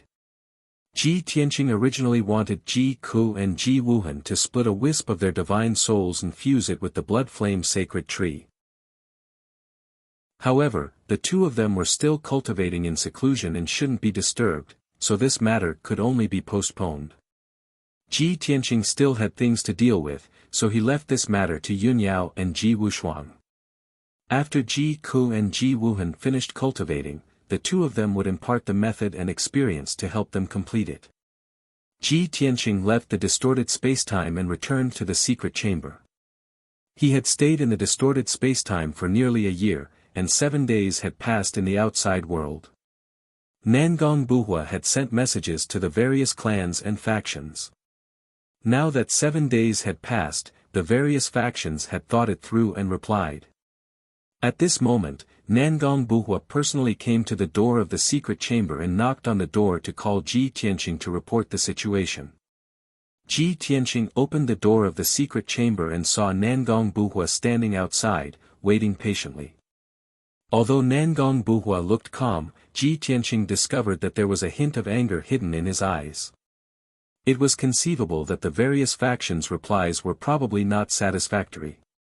Young Master Long, seeing Ji Tianqing come out, Nangong Buhua cupped his hands and bowed. He couldn't help but want to say the result. Ji Tianqing raised his hand to stop him and walked out first. Don't be anxious. Let's talk slowly in the study. Nangong Buhua nodded and followed him to the study. After a while, the two of them entered the study, closed the door, and activated the defensive array formation. There was a large number of guards outside the study, and only the two of them were in the study, so they weren't afraid of being eavesdropped on. Ji Tianqing sat on the main seat, and Nangong Buhua sat opposite him. He said with an angry tone, "Young master, I sent messages to 17 ancient clans and 36 top factions. Only 4 ancient clans clearly said that they would come to see you as soon as possible to discuss the alliance. The other 13 clans and more than 20 forces were all vague and ambiguous. Their words were full of perfunctory intent. What's more infuriating is that more than a dozen factions were sarcastic toward us. There were even some who firmly supported the Shura God Emperor and wanted to take my message Jade Slip to inform the Meng Shuai and the Imperial Tutor." When he spoke of those factions, Nangong Buhua couldn't hide his anger and almost had a murderous intent. He spoke in a gentle manner, but it was conceivable that the replies of those factions would be very infuriating. It was far beyond his description. And all of this was within Ji Tianqing's expectations, so he wasn't angry. "Well, tell me about the situation of those factions." Nangong Buhua snorted and said in a contemptuous tone, "The leaders of those factions are all snobbish and spineless. Many years ago, they had been scheming to curry favor with the Meng Shuai and the Imperial Tutor and wanted to join the Shura God Emperor. However, the Meng Shuai and the Imperial Tutor didn't like them and ignored them. Now, they are using my message to ask for credit from the Meng Shuai and the Imperial Tutor. Perhaps they will get what they want." "I see." Ji Tianqing nodded and said with a smile, "Everyone has their own ambitions. If they want to join the strong and gain benefits, then let them be. However, you must remember all of them. Because we're going to meet them soon. At that time, none of them can be left out." Although his voice and tone were calm, Nangong Buhua could still hear the murderous intent. Previously, he was worried that even if Ji Tianqing defeated those factions, he would consider the big picture and take them as his subordinates. If that was the case, he and the Nangong clan would have to work with those fence-sitters. Just thinking about it made him feel disgusted. Now, with Ji Tianqing's words, he was relieved. At least, when the two sides fought, he wouldn't forget to deal with those factions. Just as Nangong Buhua was making up his mind, Ji Tianqing asked again, "Who are the 4 ancient clans that are rushing here as soon as possible?" At the mention of these 4 ancient clans, Nangong Buhua's mood improved. He replied with a smile, naturally, they are the clans that have received your favor and supported you the most. There is the War God clan from the Fighting Grotto Heaven, the Lawn clan from the Azure Grotto Heaven, the Phoenix clan from the Divine Phoenix Grotto Heaven, and the Jiang clan from the Divine Attraction Grotto Heaven. Hearing the names of these 4 clans, Ji Tianqing raised his eyebrows and said with a playful smile, as expected, a friend in need is a friend indeed. Chapter 40-74. Only those who firmly support you in the face of life and death are worthy of your trust. This unchanging principle had been proven once again. The Battle God clan of the Fighting Grotto and the Lawn clan of the Azure Grotto would immediately express their support. This was within Ji Tianqing's expectations. However, the Phoenix clan of the Divine Phoenix Grotto and the Jiang clan of the Divine Phoenix Grotto surprised Ji Tianqing. Back then, he had helped the Phoenix clan by correcting their inherited secret manual. This debt of gratitude was neither big nor small. If the destruction that Kenshin had caused in the Divine Phoenix Grotto was included, his merits could offset his faults. Ji Tianqing originally thought that the Divine Phoenix Grotto would make all sorts of excuses and observe for a period of time before joining him. He did not expect the Phoenix clan to be the first to support him and be willing to form an alliance with him. As for the Jiang clan of the Divine Phoenix Grotto, many years ago, before Ji Tianqing left the God world, he had an unpleasant encounter with them. At that time, Jiang Tianyi and Jiang Tianxing brought him back to the Jiang clan, which frightened them greatly. One of the brothers was severely injured, while the other was severely punished by the clan leader. The clan leader Jiang Chuyun was also afraid of the Azura God Emperor's power. He was afraid that Jin Shuang would lead an army to destroy the Divine Phoenix Grotto, so he did not save Ji Tianqing. Later, when Ji Tianqing left the boundless heaven continent, Jiang Chuyun, Jiang Chusheng, and Jiang Chushao secretly helped him. Ji Tianqing originally thought that someone as cautious and timid as Jiang Chuyun would definitely not be the first to express their support. He did not expect Jiang Chuyun to be so courageous and be the first to express his support. He thought that the words he said to Jiang Chuyun when he left the boundless heaven continent must have been effective. Ji Tianqing nodded slightly and said, in that case, I will wait for them here. At this time, Nangong Buhua added, oh right, another force also replied, saying that they will come to see you as soon as possible. Who else? Ji Tianqing raised his eyebrows and became interested. 100 Smelting Ancient Sect. Nangong Buhua answered. Ji Tianqing was startled for a moment, then immediately revealed a playful smile, Su Bai Lian, this old fellow, is really obsessed with the 100 Refining Divine Hammer, he, Nangong Buhua was puzzled. Young master, is the 100 Refining Divine Hammer in your hands? Wasn't that divine artifact destroyed long ago? Ji Tianqing smiled and explained, of course the 100 Refining Divine Hammer is destroyed, but I know the refining diagram of the 100 Refining Divine Hammer. I see. Nangong Buhua was suddenly enlightened. He chuckled and said, no wonder Su Bai Lian is so anxious. Then this time, he must have come to negotiate with you and ask for the forging diagram of the divine hammer. Ji Tianqing just smiled and didn't say anything. Perhaps Nangong Buhua was still considering that the blueprint of the 100 Refining Divine Hammer was too precious to be given to Su Bailian so easily. Ji Tianqing had to seek more benefits. But in reality, Ji Tianqing didn't care too much about it. It was just a supreme-grade divine artifact, and he already had a few of them. Now that he had recovered to the peak of the Divine King stage, he still couldn't control the power of the heavenly way. This made him confused and worried. The treasure he wanted the most was no longer a supreme-grade king divine artifact, but something of a higher grade. For example, an emperor-grade divine artifact. Of course, this was just the name he thought of, and it was a general statement. The divine artifact that surpassed the supreme-grade king divine artifact was definitely related to the power of the heavenly way, but he still didn't know what it was called. Then, the two of them discussed some follow-up matters. Ji Tianqing reminded, other than the dozen fence-sitters, send a message to the other clans and forces. Tell them that I said this, and this is the last time I inform them. It's still a 1-month deadline, and I won't wait after that. Those who come first are allies, and also friends. After this deadline, if you want to form an alliance again, you should consider your own strength. These words were somewhat threatening, and it was also Ji Tianqing's ultimatum. Nangong Buhua thought for a while and asked uncertainly, "Young master, are you sure you want to say this? We haven't taken action yet, and our forces can't be compared to the Shura God Emperor. Even if we threaten them like this, I'm afraid it won't work, and it might even backfire." He was afraid that those clans and forces that were still hesitating and watching would directly submit to the Shura God Emperor after being threatened by Ji Tianqing, or watch coldly from the sidelines. However, Ji Tianqing was not worried at all. He chuckled and said, "If we have an overwhelming advantage, those clans and forces will know what to do even if they are fools.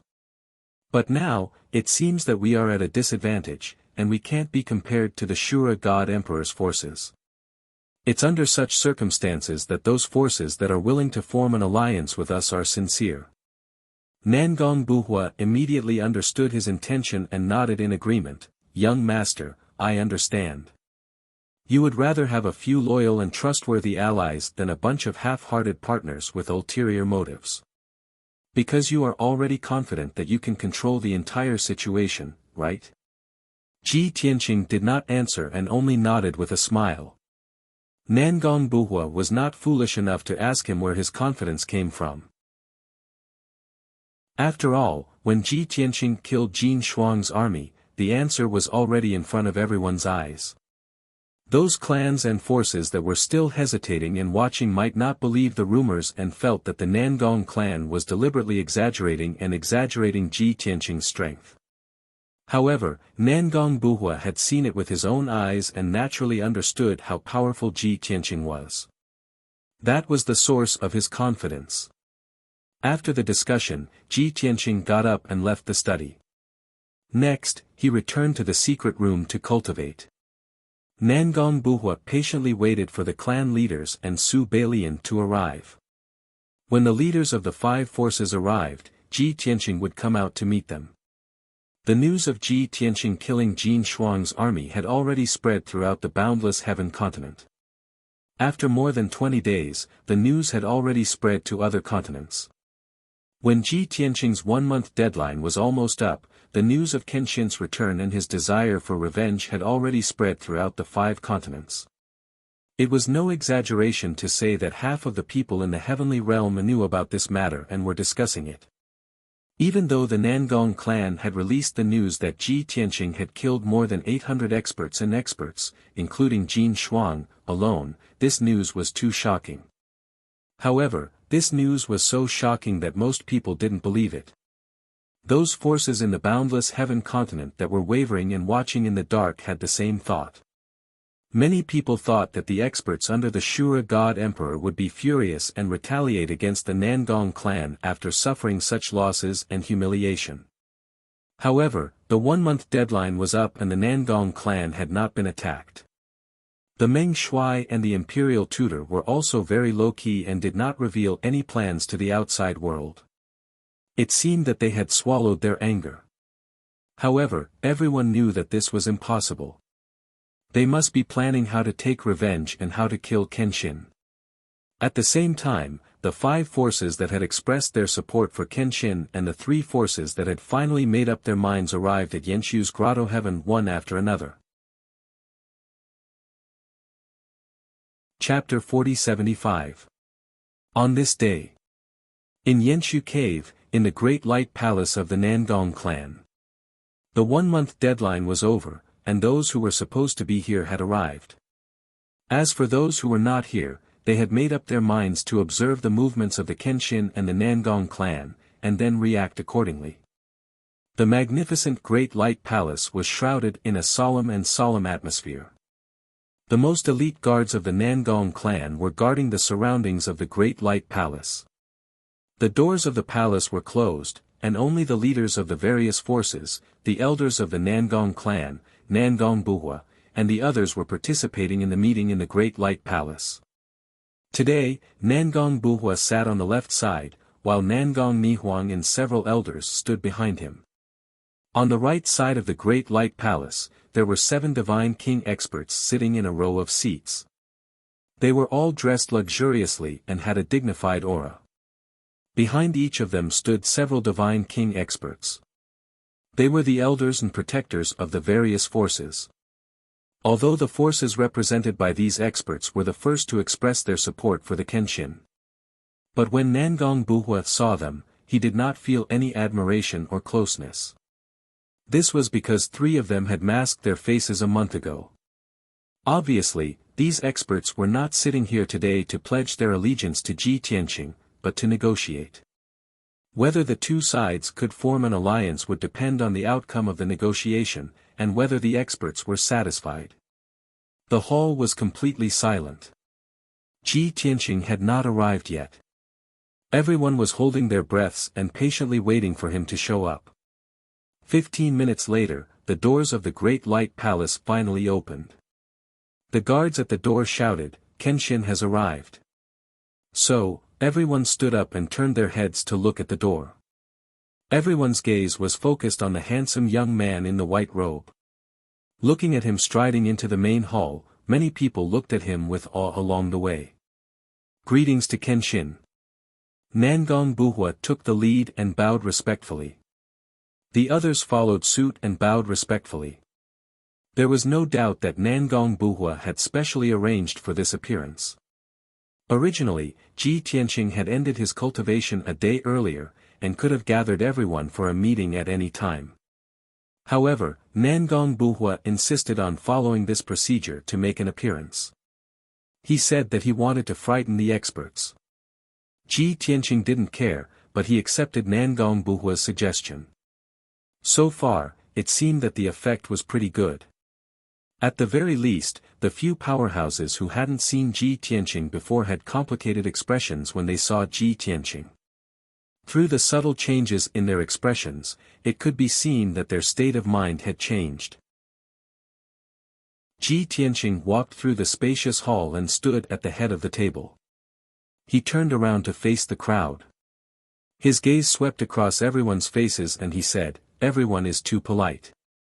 Please take a seat."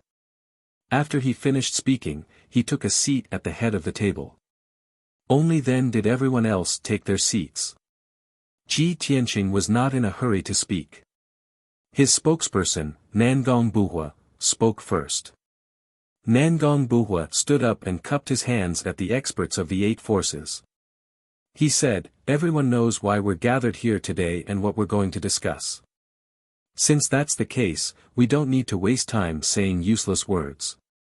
Here, I'll start first for everyone's reference." After he finished speaking, he turned to face Ji Tianqing on the throne and said solemnly, "Lord Kenshin, 1,000 years ago, the people of the boundless heaven continent were simple and honest, and the people were free. Our 18 ancient clans were divided into regions to protect the peace of the boundless heaven continent. The situation was very peaceful. However, ever since the Shura god emperor ruled the boundless heaven continent, he used all kinds of methods to suppress the 100 territories and enslaved millions of people. This caused the people of the boundless heaven continent to live in poverty and darkness. We wanted to kill the thief, but we were powerless to resist. We could only endure the humiliation and wait for you to make a comeback. Now that you've finally returned, the Nangong clan is willing to sacrifice everything to follow Lord Kenshin. We want to suppress the tyrant and overthrow the dark rule of the Shura god emperor. We want to save the entire boundless heaven continent and let millions of people regain their freedom. Lord Kenshin, please allow the 8,000 men of the Nangong clan to join you and serve you loyally." Nangong Buhua's voice was sonorous.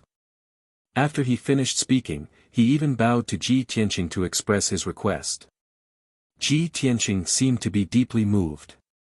His eyes shone brightly as he nodded solemnly and said, "The Nangong clan leader is righteous and cares about the people of the world. You're really a role model for our generation.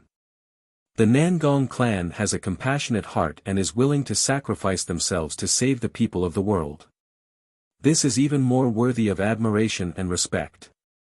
How can I refuse such a righteous request that concerns the people of the world? I accept the Nangong clan's allegiance. From now on, we'll become allies and help each other with all our hearts. After he finished speaking, Ji Tianqing took out a jade slip and waved his hand, causing it to fly in front of Nangong Buhua. Nangong clan leader, this is the alliance agreement that I made in advance. You only need to read this alliance agreement out loud, and we'll be allies. Nangong Buhua stretched out his hands without hesitation and held the jade slip. With a loud and solemn voice, he read out the alliance agreement in the jade slip. The so-called alliance agreement was actually an oath that Ji Tianqing had prepared in advance. After Ji Tianqing modified it, it was more like an alliance agreement. But in essence, when Nangong Buhua read out the alliance agreement that was close to 1,000 words, he still made an oath to the heavenly Tao. The 37th generation Nangong clan leader, Nangong Buhua, hereby swears that we're willing to form an alliance with Kenshin Long Tian. We'll live and die together and will never betray each other. When Nangong Buhua's loud voice echoed in the Great Hall of Light, the leaders of the 8 forces were stunned. No one had expected things to develop like this. The so-called negotiation and discussion of the alliance was actually so simple and crude. There was a lot of swearing to the heavens, asking the heavenly Tao to bear witness, and so on. Before they came, the leaders of the few forces were still thinking about how to fight for benefits and how to bargain with Ji Tianqing. Now, it seemed that there was no need for that. Without a doubt, this was a scene that Nangong Buhua and Ji Tianqing had discussed in advance and insisted on adding. Ji Tianqing had originally planned to negotiate with the 8 forces directly and allow them to make some requests and conditions. As long as it was not too overboard, he could consider and negotiate. However, Nangong Buhua wanted to take the lead to speak and set an example for the 8 forces to set the tone for this meeting. That was because he was worried that the 8 forces would ask for too much and ruin the negotiation. Therefore, there was this scene. After 100 breaths, when Nangong Buhua finished reading the alliance agreement, a wisp of Tao runes appeared above his head and his body was glowing with golden light. In the sky above the Great Hall of Light, there were continuous rumbles of thunder. Obviously, the oath to the heavenly Tao had been completed, which was why such a phenomenon had appeared. The leaders of the various forces looked at Nangong Buhua in a different light.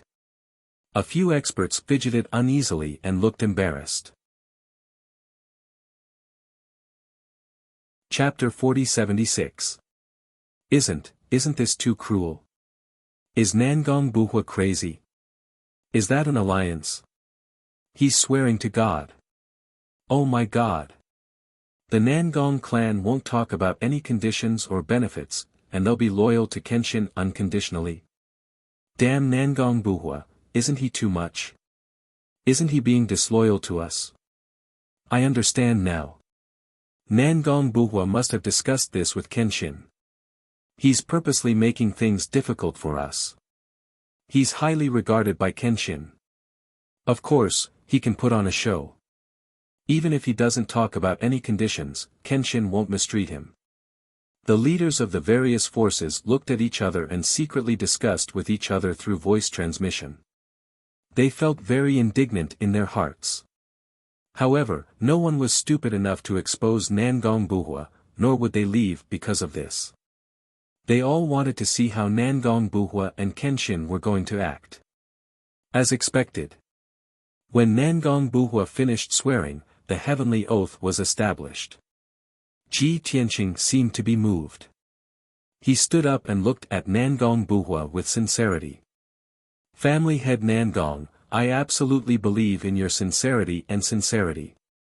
Look, even God is moved by you. Such deep friendship, I will definitely remember it in my heart and never forget it. Then, he looked at the people in the hall and solemnly announced, I hereby announce that I'm officially forming an alliance with the Nangong clan. From now on, we'll help each other and live and die together. When the operation is successful, I'll give the Raging Flame region to Nangong Buhua, and the Nangong clan will govern it. In addition, I'll allow the Nangong clan to develop their forces and industries in the surrounding 10 regions. I believe that under the leadership of Nangong Buhua, the Nangong clan will grow stronger and more prosperous. This was Ji Tianqing's public promise to the Nangong clan as a reward. Of course, the Nangong clan would receive more than this. After hearing this, Nangong Buhua was a little excited. He quickly bowed and thanked Ji Tianqing. On behalf of the Nangong clan, Nangong Buhua thanks Kenshin for his kindness. When he finished, Nangong Nihuang and the other elders also bowed and thanked him. The leaders of the other forces were dumbfounded once again. They were all dumbfounded, and their expressions were particularly interesting. That's it. He's bought the Nangong clan over with such a small reward. Is he fooling us? If the operation succeeds, the entire boundless heaven continent will belong to the Sword God, but he only rewarded the Nangong clan with the Raging Flame region. Nangong Buhua's over, the Nangong clan, the clan-T that clant the Nangong clan to reward. God, STT88, TTT, the TSTT, the Teat, I thought the Kenshin would have at least rewarded the Nangong clan with 20 territories since the Kenshin trusted the Nangong clan so much. Ji Tianqing's decision was very different from what the leaders had expected. They couldn't believe it and were very disappointed. At this moment, the leaders could already imagine how they would be treated. No matter how they negotiated, they wouldn't be able to reach their expectations. Even if the Kenshin treated them like the Nangong clan, they wouldn't be interested in such a small reward. The leaders couldn't sit still. They were hesitating whether they should find an excuse to leave Yenshu's paradise as soon as possible. The alliance of the Nangong clan was completed. Ji Tianqing's gaze fell on the leaders on the right side of the hall. Even though he didn't say anything, his intention was clear. If the leaders were smart, they would have stood up and expressed their intention to form an alliance with the Kenshin. That way, the alliance ceremony could proceed smoothly. However, the few patriarchs and sect masters pretended not to see Ji Tianqing's expression and remained silent. No one was willing to stand up first. No one was like Nangong Buhua, who was unconditionally loyal to Ji Tianqing. Everyone was silent and the atmosphere in the hall became more and more awkward. Nangong Buhua was a little anxious and couldn't help but remind them, leaders, you've come all the way here to participate in this grand event. We don't have much time. Let's not delay the important matters. Especially the two clan leaders who are of virtue and prestige. Even I have to call you seniors. At this time, shouldn't you show the spirit of a senior and set an example? This was what it meant to drive a duck to a perch. As Nangong Buhua finished speaking, everyone looked at Lan Wuji and the leader of the Divine Phoenix clan. After all, these two were recognized as seniors and had more than 28,000 years of cultivation. Under everyone's gaze, Lan Wuji and the leader of the Divine Phoenix clan felt awkward and couldn't keep quiet anymore. Even if they were unwilling, they couldn't show it too much. They didn't want to leave a bad impression on Kenshin and ruin everything. They were just depressed and resisted Nangong Buhua even more. As for the other patriarchs and sect masters, they secretly heaved a sigh of relief, waiting to see how the two of them would react.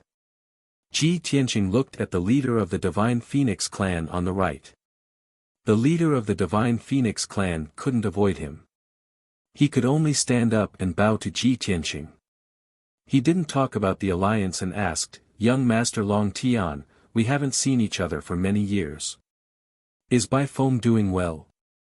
Everyone was stunned for a moment before they realized that the Divine Phoenix clan had a God King expert who had followed Kenshin for many years. In that case, the Divine Phoenix clan had already placed a bet on Kenshin. Ji Tianqing nodded and said, Bai Feng has been traveling with me all these years and has experienced more than 10 battles. She's safe and her strength has increased after training. Since I've met the leader of the Divine Phoenix clan today, I should let Bai Feng meet you to prevent the Divine Phoenix clan from worrying. After saying that, he used his divine consciousness to wake up Bai Feng, who was in the distorted spacetime. Then, he waved his hand and shot out a white light to activate the 9 Heavens 10 Absolutes Tower. Swoosh! With a flash of white light, Bai Feng appeared in the radiant hall. Ji Tianqing had explained the situation to him in advance, so he wasn't surprised to see so many God Kings sitting in the hall. Bai Feng, disciple of the Divine Phoenix clan, greets seniors and fellow Taoists. Bai Feng, who was dressed in white and looked cold and serious, bowed to the God Kings in the hall. Then, he walked to the leader of the Divine Phoenix clan and bowed respectfully. Greetings to the clan leader, the great guardian, and the 2 elders. After so many years, Bai Feng was happy and excited to finally meet the members of the Divine Phoenix clan. However, he looked calm and didn't lose his composure. He already had the dignified bearing of a leader. The leader of the Divine Phoenix clan, the great guardian, and the 2 elders observed carefully and found that Bai Feng had already broken through to the 8th level of the Divine King realm. This discovery caused everyone to be filled with pleasant surprise. Chapter 4077. Everyone knew that it was extremely difficult for a God King expert to raise one level, and it would usually take a few hundred or a few thousand years. Bai Feng had only reached the 7th level of the God King realm for 300 plus years. The Phoenix clan's experts all thought that he would need at least 1,000 years before he could reach the 8th stage realm. They had not expected that he had already broken through after not seeing him for several decades. It was imaginable how much benefits he had gained from following Kenshin all these years. The great guardian and the 2 elders were curious and envious at the same time. But now was not the time to chat and reminisce about the past. They could only suppress their curiosity as they waited for the clan leader and Bai Feng to discuss official matters. Divine Phoenix clan leader looked at Bai Feng and sent a voice transmission. Bai Feng, tell us the truth, what is Kenshin's character? Is he trustworthy and worthy of following? Today the guardians and elders are all here. If you don't wish to follow Kenshin, you can follow us back to the Phoenix clan now. Their voice transmission conversation would not be heard by anyone else. So Divine Phoenix clan leader did not beat around the bush and went straight to the point. Bai Feng was stunned, apparently not expecting the clan leader to be so direct. After muttering to himself for a moment and seriously considering it, he sent a voice transmission to the clan leader and said in a solemn tone, although I have followed Kenshin in name these few years and have no choice but to be loyal to him. But in actual fact, he has always treated me as a friend. Of course, not only me, there are many people under him and they can all be considered as his friends. He would never ask anyone to sacrifice or contribute for him. Instead, he always protects everyone. With such friends and allies, we can completely trust him. Moreover, clan leader. I don't intend to return to the Phoenix clan. I want to continue following Kenshin and help him complete that earth-shattering feat. Bai Feng's voice was low but his tone was firm and unquestionable. Divine Phoenix clan leader could hear his determination and knew that he had finally found a goal to fight for. Kenshin could actually influence the people around him to fight for his goal willingly, even if they had to sacrifice their lives. It was imaginable how terrifying was Kenshin's charisma. Divine Phoenix clan leader fell silent as he looked at Bai Feng with a complicated expression, not knowing what to say. At this moment, Bai Feng bowed to him and did not say anything else. She walked towards the great guardian and the 2 elders. In the past, he had a very close relationship with the 2 elders. After not seeing them for so many years, of course he had to greet them and catch up. The leader of the Divine Phoenix tribe thought for a moment before clasping his fists at Ji Tianqing. He solemnly said, "Young Master Long Tian, after careful consideration, I have decided to ally with you." After that, he was about to read out the agreement of the alliance to show his sincerity. This way, he could avoid the awkwardness. If he had to swear to the heavens like Nangong Buhua, it would be really embarrassing. Moreover, after swearing to the heavens, the heavenly Tao would sense it, so the phoenixes would not dare to violate the oath easily. That was equivalent to putting shackles on the phoenixes. They would be completely passive and would no longer have a chance to bargain. However, before the Divine Phoenix clan leader could read the agreement, Ji Tianqing waved his hand and a beam of white light landed in front of him. Within the white light was a jade slip, which recorded the oath of the heavenly Tao that had been changed into a covenant. Since the Divine Phoenix clan leader has the sincerity to form an alliance, everyone should be treated equally. Only then will it be fair. What do you think? Ji Tianqing looked at the Divine Phoenix clan leader with a smile. His tone was casual, but there was a hint of irrefutability in it. The Divine Phoenix clan leader frowned. His pupils constricted, and he was a little unhappy. However, since things had come to this, he could not back down. If he insisted on resisting, the situation would become even worse. The other clan leaders and sect masters were all looking at him expectantly, waiting for him to make a decision.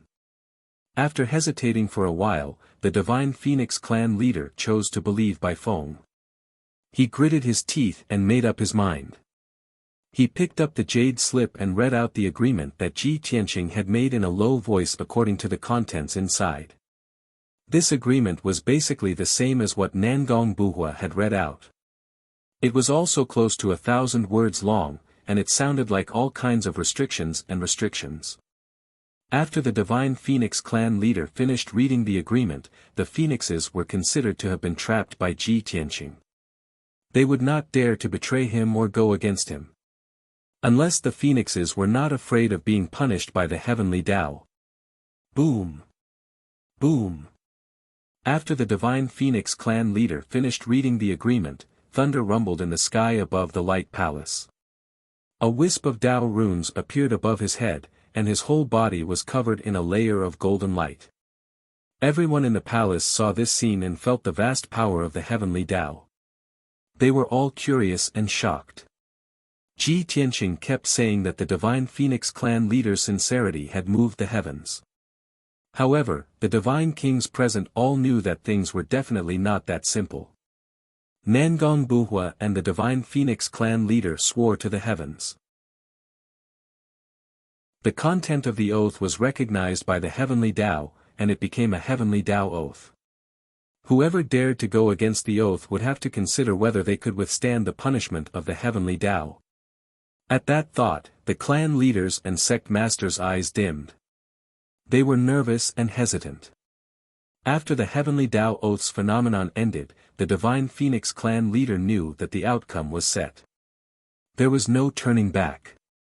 He felt as if a heavy burden had been lifted off his shoulders, and he let out a long sigh. Ji Tianqing continued his previous performance. He seemed to be very touched, as he said, "The Divine Phoenix clan leader's sincerity in forming an alliance with me has moved the heavens and attracted the heavenly Tao to witness it. It's really commendable.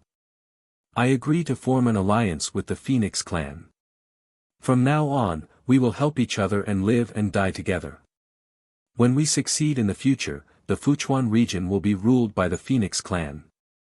The Phoenix clan will also be able to develop their forces and industries in the surrounding 10 regions." There was no surprise or joy in this outcome. The benefits that the Phoenix clan received were exactly the same as the Nangong clan. The Divine Phoenix clan leader forced a smile and thanked Ji Tianqing. Then, he returned to his seat and did not say anything else. It was obvious that the old man's expression was gloomy. He simply closed his eyes and rested. The Phoenix clan's alliance was successful. Next was the Lan clan's turn. Lan Wuji knew that he could not change the outcome. However, he could not just leave.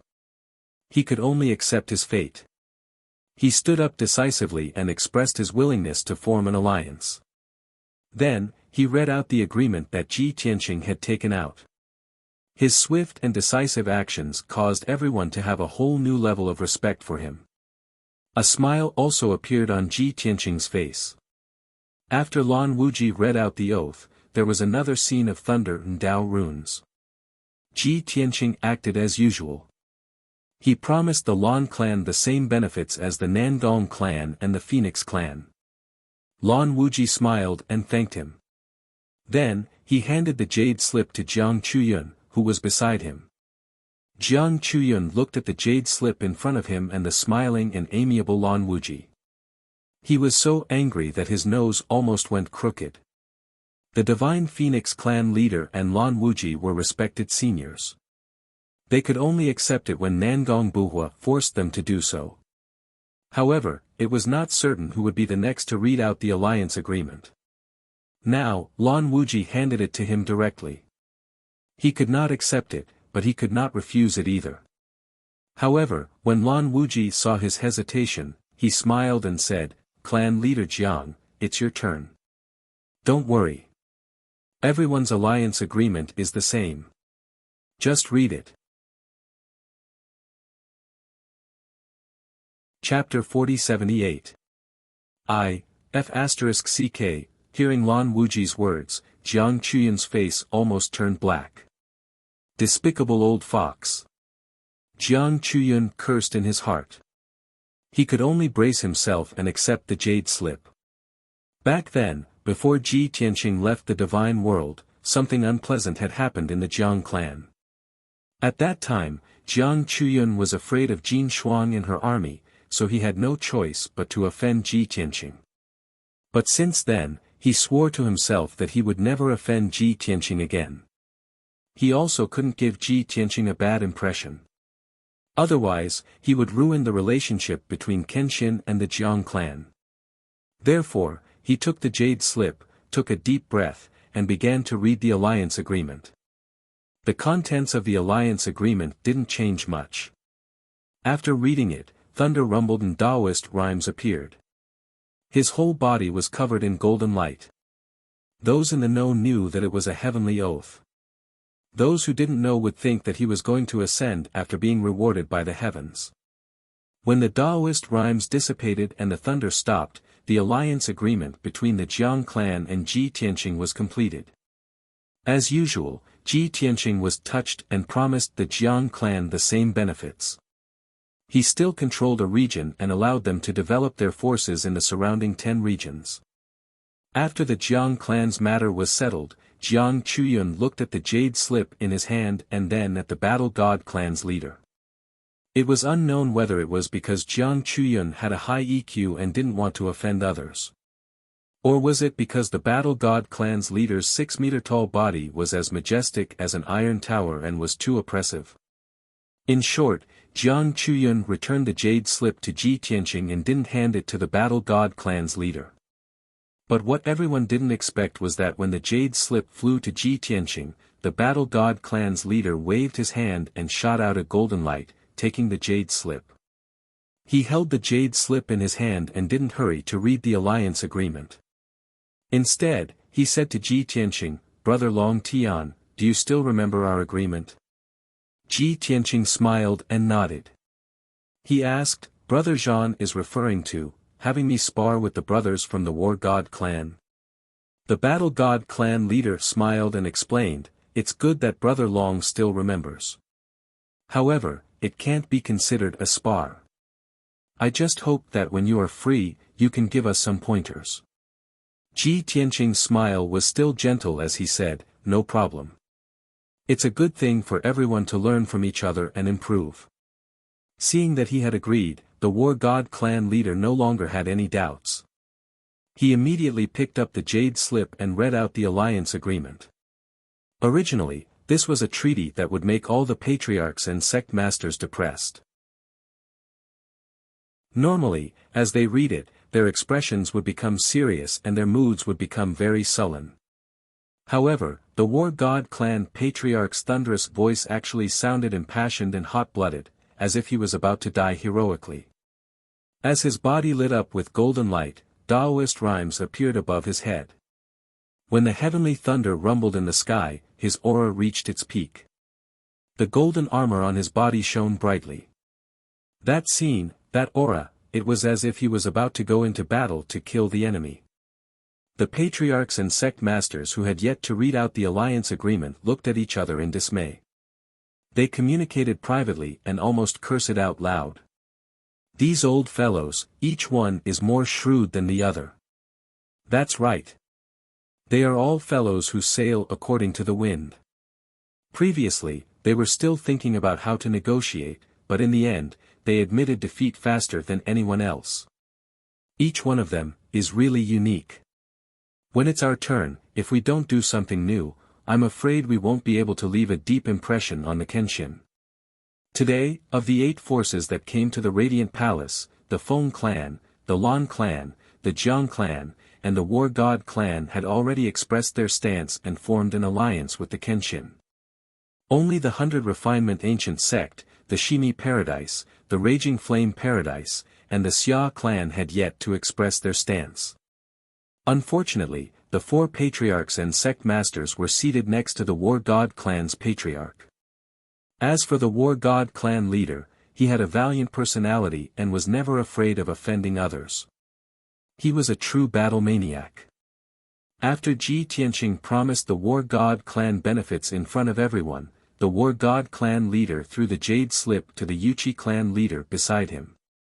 The Yuchi clan occupied the Raging Flame Grotto within the Raging Wind region. The dark-skinned and muscular Yuchi clan leader held the jade slip with an aggrieved expression.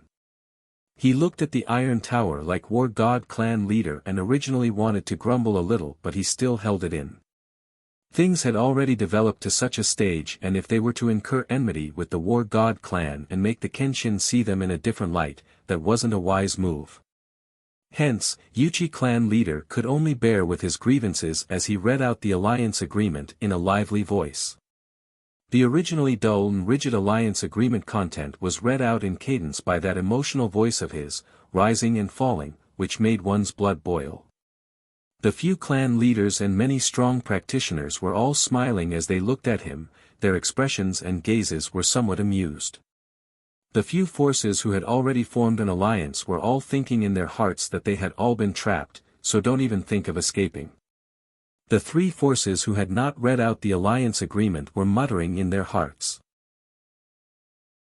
Old fellow, you're putting in so much effort, don't you feel that you're exaggerating? You're at least the Yuchi clan leader, a 9th stage realm god king expert, where's your face? Most importantly, you've already displayed everything that you can. So what should we do? Half a quarter of an hour later, Yuchi clan leader finished reading out the alliance agreement and obtained Heavenly Dao's verification. Ji Tianqing also promised benefits in front of everyone. There weren't any surprises and the treatment was the same as the previous few forces. Yuchi clan leader was still hesitating whether to return the jade token to Ji Tianqing or pass it to Cave Lord Shimi, who was beside him. Cave Lord Shimi was naturally the owner of Shimi Grotto Heaven. This force originated from ancient times and was most adept at scouting for information, possessing one of the top intelligence forces in the boundless heaven continent. Immediately following that, something that made everyone surprised happened. Yuchi clan leader had yet to decide who to pass the jade token to when Cave Lord Shimi stood up and spoke out clearly, "There's no need for the jade token. Earlier I heard the few clan leaders read it out and this seat has already memorized it." After that, he started to read out the alliance agreement, which was over 1,000 words based on his memory. Many god kings in the main hall were shocked. There's such a thing. Impressive, impressive. Sure enough, it's unique and unique. You bastards, you've really racked your brains and put in a lot of effort. Walking the path of others and leaving them with no way out. It's over, we have one less path left. We have to quickly think of a way. The few forces that had already formed an alliance were all smiling as they watched the show and commented. The 2 forces that had yet to form an alliance were becoming more and more anxious as they racked their brains to think of a new idea. Not long after, Cave Lord Shimi finished reading the alliance agreement. There were close to 1,000 words of content, and not a single word was missing. The few elders and protectors of Shimi Grotto Heaven clapped their hands with pride. The people of 100 Refinement Ancient Sect and Xia clan were even more dumbfounded, and their expressions became even weirder. What was there to applaud and be proud of in such a humiliating and sullen way of forming an alliance? Weren't they all full of confidence and arrogance before coming here, insisting on scraping off a few layers of Kenshin's skin? Why were all of them so shameless now?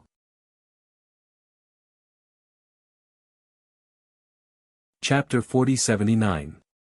Cave Lord Shimi's body emitted a golden light, and a Tao rhythm appeared above his head.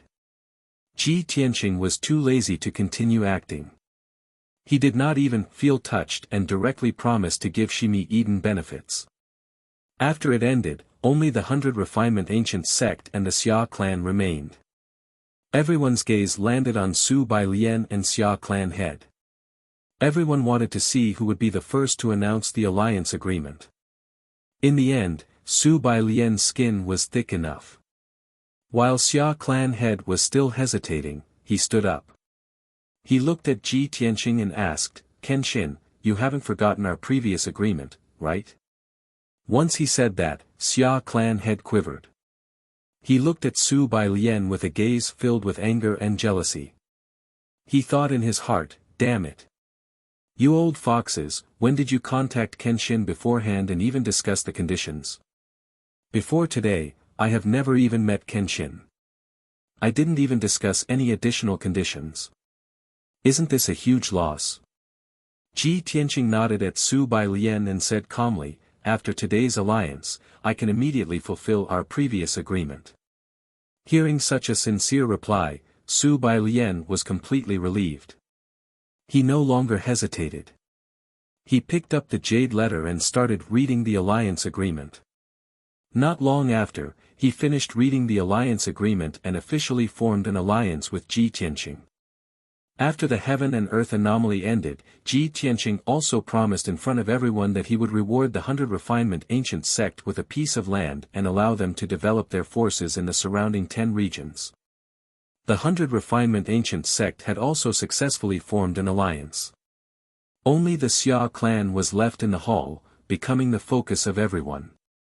Everyone understood that since the situation had developed to this stage, Kenshin's power had already been established. The Xia clan could not resist and could only agree. At this point, if Xia clan had still wanted to discuss any conditions, he would only be humiliating himself. Furthermore, he had to think of something new. If he could not think of any good ideas, directly reading the alliance agreement would be too boring. Everyone had such thoughts as they quietly looked at Xia clan head, waiting to see how he would act. To everyone's surprise, clan leader Xia gave them a pleasant surprise. He held the jade slip in his hand, but he was not in a hurry to read the treaty. Instead, he said to Ji Tianqing, "Kenshin, you went to the Xia clan more than 1,000 years ago. During that exchange of pointers, my Xia clan's disciples were not as skilled as others, and many of them were injured. Since then, there has been no interaction between us. Logically speaking, you don't owe the Xia clan a debt of gratitude, but this time, when you raised your arm and called for help, this seat still rushed over to support you. In my opinion, you should show some kind of reaction, no matter how you look at it. Only then will I be able to appease my clansmen, especially those who were injured by you." No one would have thought that Xia clan head would be so stubborn at the last moment and make a request to Ji Tianqing. Even though Xia clan leader had already softened his tone and lowered his demands. However, in the eyes of many experts, this was very unwise. If Ji Tianqing rejected him, then the Xia clan would be in an awkward position. Fortunately, Ji Tianqing did not get angry, nor did he reject him in front of everyone. He asked calmly, "What request does clan leader Xia have? If it's not too excessive, this seat can consider it." Seeing that he had relented, clan leader Xia was obviously relieved. The other leaders who had already formed an alliance felt unbalanced. They envied clan leader Xia for daring to say this, but they were also worried that the Xia clan would gain more benefits because of this. Clan leader Xia pondered for a moment, then discussed with the protectors and elders. Only then did he say, "Kenshin, our Xia clan is located in a remote corner of the Dong'an region. That region is relatively barren, and cultivation resources are scarce. However, the neighboring Jiuxiong region has more abundant cultivation resources. Therefore, we hope that after we complete our mission, we can control the Dong'an region and Jiuxiong region. Clan leader Xia was very smart. He did not open his mouth like a lion and ask for 7 or 8 regions like he had imagined. He only wanted one of the surrounding regions. It was not too excessive, and he could still gain enough benefits. However, before he could finish speaking, he was interrupted by Ji Tianqing. Clan leader Xia, your request is a bit excessive. Ji Tianqing raised his hand and pointed at Nangong Buhua, Lan Wuji, and the clan leader of the Divine Phoenix clan. He said in a dignified tone, today, this seat will treat all the clans and sects equally. There will be no discrimination. This seat will also promise everyone the same benefits, including the Nangong clan. If this seat is extra generous and gives the Xia clan an extra region, what will these friends of the clans and sects think? Nangong Buhua, Nangong Nihuang, and the others were the first to express their agreement. That's right. Young Master Long Tian has always been fair and just. I hope that clan leader Xia will not break the rules. Xia clan leader, may I take the liberty to say something? If everyone is like you and asks for more territory from the Sword God, how would the Sword God deal with it? Can you still guarantee fairness? I'm afraid that no matter how the Kenshin distributes the territories, everyone will have resentment in their hearts. Furthermore, we have just formed an alliance today and have to face countless dangers and killings. We haven't achieved anything yet we are asking for territories here. I'm afraid it's not appropriate, right? After the people of the Nangong clan finished speaking, the clan leader of the Divine Phoenix clan, Lan Wuji, and Su Bai Lian also expressed their opinions. Everyone was treated the same, so of course, they would not agree to the Xia clan getting an extra region. The Xia clan leader was speechless and his expression turned ugly. The protectors and elders of the Xia clan were also enraged. They felt ashamed and resentful. Fortunately, Ji Tianqing spoke in time and gave the Xia clan a way out. Clan leader Xia, I hope you can understand that this seat is giving everyone the same treatment and maintaining fairness. This is for everyone's good. On top of that, I'm afraid you, the patriarchs, and the sect leaders are all confused.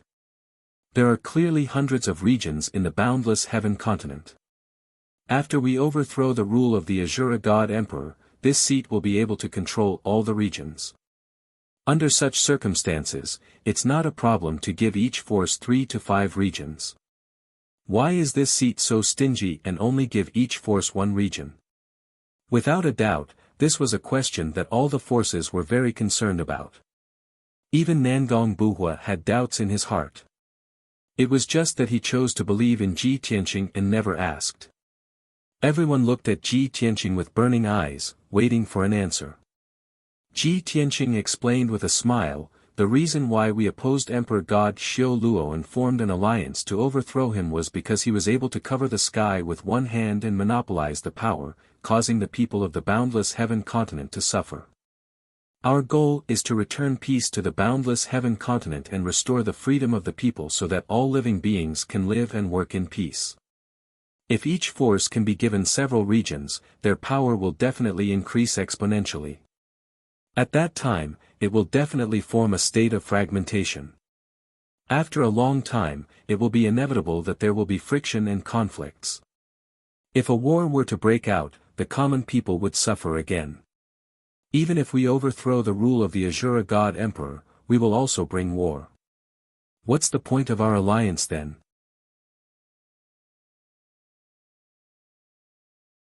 Chapter 40-80. The divine kings in the hall were all smart people.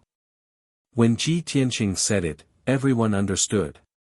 He wanted to strictly control the power of the various clans and not allow the situation of the heroes separating themselves to appear. Only then could he ensure the peace of the boundless heaven continent. Some people agreed with this, but there were also people who objected to it. Su Bailian frowned and asked, Kenshin, when the time comes, you'll be the overlord of the boundless heaven continent. With you overseeing this place, the various clans and top forces won't dare to wantonly start a war, right? This question asked the hearts of many powerhouses. Many people nodded in agreement. Ji Tianqing smiled and explained, I've long guessed that you all would think this way. But do you all think that my goal is only to save the boundless heaven continent? There's also the Reincarnation Island, Firmament, Qiankuan, and the Primal Chaos Continent. They're all under the dark rule of the 4 great god emperors. The people of those 4 continents also yearn for light and freedom. Hearing this, everyone was shocked. They all revealed expressions of disbelief. Some people even sucked in a cold breath. Very clearly, Ji Tianqing was saying that not only did he want to save the boundless heaven continent, but he also wanted to save the entire divine realm. He wanted to overthrow the rule of the 5 great god emperors and completely start a war with the 5 great god emperors. What kind of breadth of mind and boldness was this? Naturally, if Ji Tianqing saved the 5 continents and controlled the entire divine realm, he would be too busy. There were still many things to do. It was simply impossible for him to oversee the boundless heaven continent. In this way, it made sense for him to deliberately suppress the power of the various clans. The few clan leaders and sect masters were silent. Clan leader Xia was also speechless. He still felt a little sullen. He wanted to fight for more benefits for the Xia clan, but he did not know what to say. Fortunately, Ji Tianqing was more understanding and did not let clan leader Xia be embarrassed for too long. He continued, originally, we've only taken the first step in the plan to get rid of the rebels. I didn't want to tell everyone about this so early and so hastily. But since everyone has asked here, there's no harm in letting you know in advance. Clan leader Xia, I can't fulfill the conditions you requested. However, this seat can help the Xia clan by correcting their cultivation techniques and secret manuals. I can also give pointers to a few promising talents. What do you think? If it were any other godly king who said that he wanted to help the Xia clan revise their secret scriptures, the Xia clan would definitely suspect that the other party was trying to steal the Xia clan's inherited cultivation technique. However, none of the experts present would doubt Ji Tianqing's words. After all, the various factions did not produce a peak divine king. Kenshin was a peak divine king 1,000 years ago. Now, he had returned to the peak. Would he still fancy those low-level cultivation method manuals? From another point of view, Kenshin helping the Xia clan revise their cultivation techniques was definitely a huge profit for the Xia clan. What's more, Kenshin had even promised to give pointers to the Xia clan's talents. Everyone present knew that anyone who could receive Kenshin's personal guidance, as long as they weren't a blockhead, would soar to the sky. For example, Bai Feng of the Phoenix clan was a living example. Didn't you see that Bai Feng was already dead set on following Kenshin? She didn't even want to return to the divine Phoenix Grotto heaven. Although Ji Tianqing's promise was very beneficial to the Xia clan, it wasn't too unreasonable. The other 7 factions wouldn't be jealous either. It was the best of both worlds. The Xia clan head also knew how to act appropriately.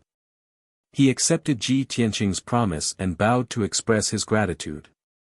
Next, he took out the jade letter and read the alliance agreement in front of everyone. After he finished reading the alliance agreement, the contents of the oath were approved by the heavenly Tao. His entire body lit up with golden light. Tao rhythms appeared above his head. Thunder boomed above the divine light palace. Ji Tianqing followed the procedure and made a promise in front of everyone. He would reward the Xia clan with a piece of land and allow the Xia clan to develop their forces and businesses in the surrounding 10 regions. At this point, the 9 factions, including the Nangong clan, had formed an alliance with Ji Tianqing. Ji Tianqing, the 9 clan heads, and the sect head bowed and thanked each other. They all called each other brothers and chatted with each other. No matter how many thoughts they had previously, they all smiled and wiped away their enmity. They appeared to be very harmonious and united. Next, everyone began to discuss the specific plan of action. The leader of the rebel alliance was naturally Ji Tianqing. The deputy leader was, of course, Nangong Buhua. Ji Tianqing had the authority to control and deploy the 9 factions. He also had the obligation to protect the 9 factions from being destroyed. However, the specific plan of action and where to start dealing with the powerhouses under the Azura God Emperor was still up for discussion. After an hour of discussion, the leaders of the few factions all agreed that it was a good choice to start from the Yenshu Grotto Heaven. Each faction would use half a month to bring their own elites, at least 1,000-strong army, to the Yenshu Grotto Heaven. Then, Ji Tianqing would lead everyone to take the initiative to sweep through the various regions and eliminate the forces under the Azura God Emperor. Ji Tianqing and Nangong Buhua didn't express their opinions. In fact, they didn't agree with everyone's suggestion. This was because they both knew that each faction didn't want to be alone. They would rather stay together for protection. However, this wasn't efficient at all. As long as the Meng Shuai and the imperial tutor weren't stupid, they could easily come up with a countermeasure. Seeing that the 6 clan leaders and suzerain had reached a consensus, only the Divine Phoenix clan leader and Lan Wuji remained silent and didn't express their opinions. According to the principle of majority rule, they naturally had to listen to the 6 clan leaders and suzerain's suggestion and act together. However, in this alliance, Ji Tianqing was the leader. He had the absolute right to speak. There were no principles or rules. Seeing that everyone was still discussing, Ji Tianqing raised his hand to signal for everyone to be quiet. He said in a dignified tone, "Although it's safe to act together and our forces are concentrated, it's inefficient. We need to defeat the Meng Shuai and the imperial tutor as soon as possible. If we drag this out and give them enough time to plan, it'll be more difficult for us to act. Therefore, I've decided to split into 2 groups. One group will be led by me, followed by the Phoenix clan, the 100 Smelting Ancient sect, and the Yuchi clan. The other group will be led by Nangong Buhua, followed by the Lan clan, the Battle God clan, the Xia clan, the Shimi Grotto Heaven, and the Jiang clan." Hearing Ji Tianqing's arrangement, the leaders of the 8 factions were confused. Ji Tianqing was only leading 3 clans, but Nangong Buhua was leading 4 clans and the 100 Smelting Ancient sect. Everyone frowned and pondered. What was his intention? Did he think that he was strong enough to take on the other 5 clans and the 100 Smelting Ancient sect with only 3 clans? Furthermore, the Lan clan, the Battle God clan, and the Jiang clan were obviously loyal to him, but he arranged for them to be under Nangong Buhua's command. Was he trying to stabilize the situation so that Nangong Buhua wouldn't be able to control them? After all, the Lan clan, the Battle God clan, and the Jiang clan wouldn't make things difficult for Nangong Buhua because of him. Thinking of this, the leaders of the various factions were relieved.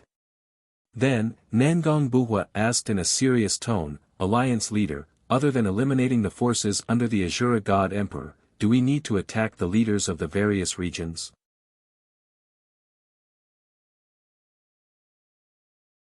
Chapter 4081. Nangong Buhua's question was also the concern of the clan leaders and sect masters.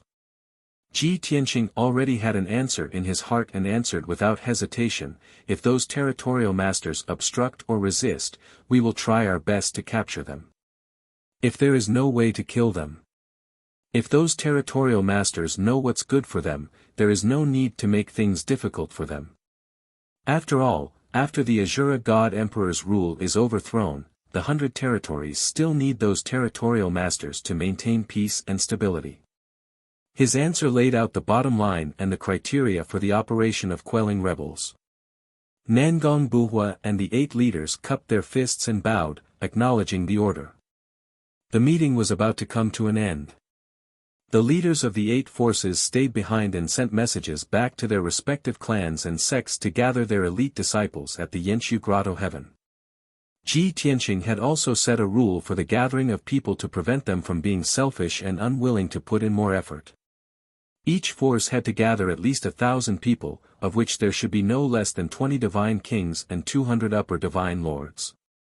This was a high requirement, but it was not too harsh. At least, the 8 forces and the Nangong clan all met this requirement. Of course, if the 9 forces met this requirement, there would still be a small number of divine kings and upper divine lords left to guard their grotto heavens. Seeing that the matter was settled, everyone was about to disperse and leave the Great Light Hall. At this moment, a guard's voice came from outside the Great Light Hall, and the door opened with a creaking sound. A silver-armored messenger guard held a jade slip with a solemn expression and quickly stepped into the Great Light Hall, heading straight for Ji Tianqing. Suddenly, the atmosphere in the Great Light Hall became heavy. Everyone's eyes were focused on the messenger guard, and a bad premonition arose in their hearts. As expected, the messenger guard came to the steps of the throne and knelt on one knee, reporting to Ji Tianqing, Alliance Master, "I have just received a message from the front, please take a look." This person was the captain of the guards, and he was very clever. Seeing that the experts of the various forces were present, he did not directly explain what had happened. The leaders of the 8 forces were somewhat displeased, but there was nothing wrong with that. They only hoped that after Ji Tianqing looked at the information in the jade strip, he would let them know about it. Unexpectedly, Ji Tianqing didn't take the communication jade slip. He said calmly, "Today, we are all allies, allies worthy of trust and reliance. As long as it was military news and did not involve personal secrets, there was no harm in speaking directly. After all, timely communication and discussion is the foundation of trust." The messenger guard was startled for a moment, and then a look of admiration appeared in his eyes. Nangong Buhua was the first to applaud. Lan Wuji, the Divine Phoenix clan leader, Jiang Chuyun, and the others all nodded in agreement. It was obvious that Ji Tianqing's words had touched the bottom of their hearts, and it was also what they wanted to hear the most. The messenger guard no longer hesitated. He held the jade slip with both hands and read in a serious tone, "Last night, we received accurate news that our 9th elder and 8th elder were unfortunately captured by Meng Shuai and Qi Yan in the process of carrying out a mission." After hearing the news, the hall fell silent for a moment, and then there was a burst of low voices and discussions. The people of the various large clans and the 100 Refinement Ancient sect did not know the inside story, but the people of the Nangong clan knew very well. The 9th elder, Nangong Ao, and the 8th elder had been ordered by Ji Tianqing to carry out a mission and help Ji Tianqing draw up a death list. This required the 2 elders to risk their lives and do their best to gather information. The death list was also very important. It was the guiding light of the rebel alliance, and it could save a lot of time for everyone to carry out their mission. Now, the mission was only halfway done, and Nangong Ao and the 8th elder had been captured at the same time. Without a doubt, the mission of drawing up a death list could not be carried out. The leaders of the various clans all asked Nangong Buhua what had happened. Nangong Buhua could only explain that Ji Tianqing had been planning and preparing for more than a month ago. Nangong Ao and the 8th elder had led 80% of the Nangong clan's intelligence network to draw up a death list. All the God Kings present knew that the capture of the 2 elders at this time would cause a lot of damage to the operation.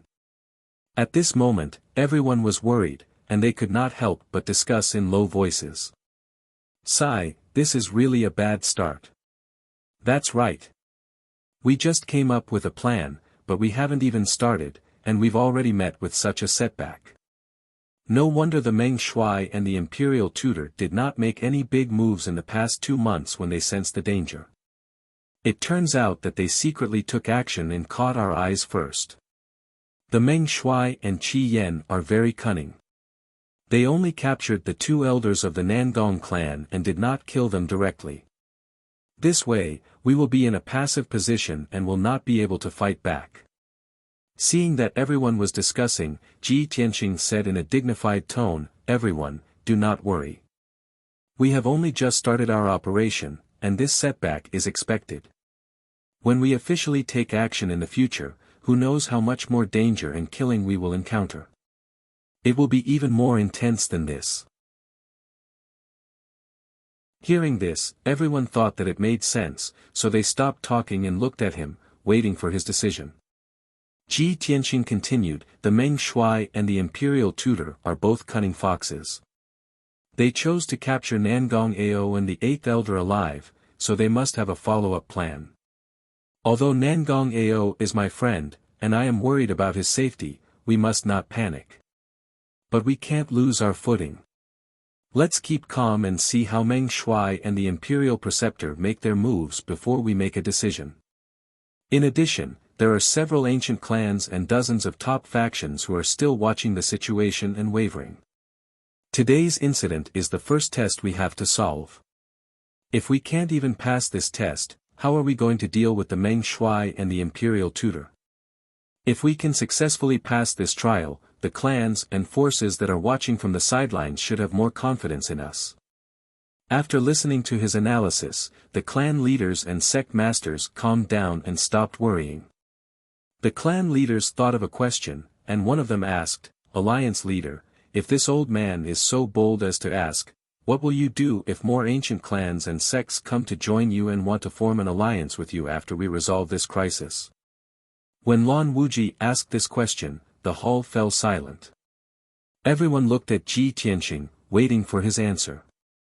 Ji Tianqing answered without hesitation, the goal of our alliance is to overthrow the Shura God Emperor's rule and save the people of the boundless heaven continent. If those ancient clans and factions also come for this goal, I welcome like-minded people to join. However, they have already exceeded the 1-month deadline I gave them. Therefore, in my heart, the treatment that they receive is absolutely not as important as the treatment that everyone present receives.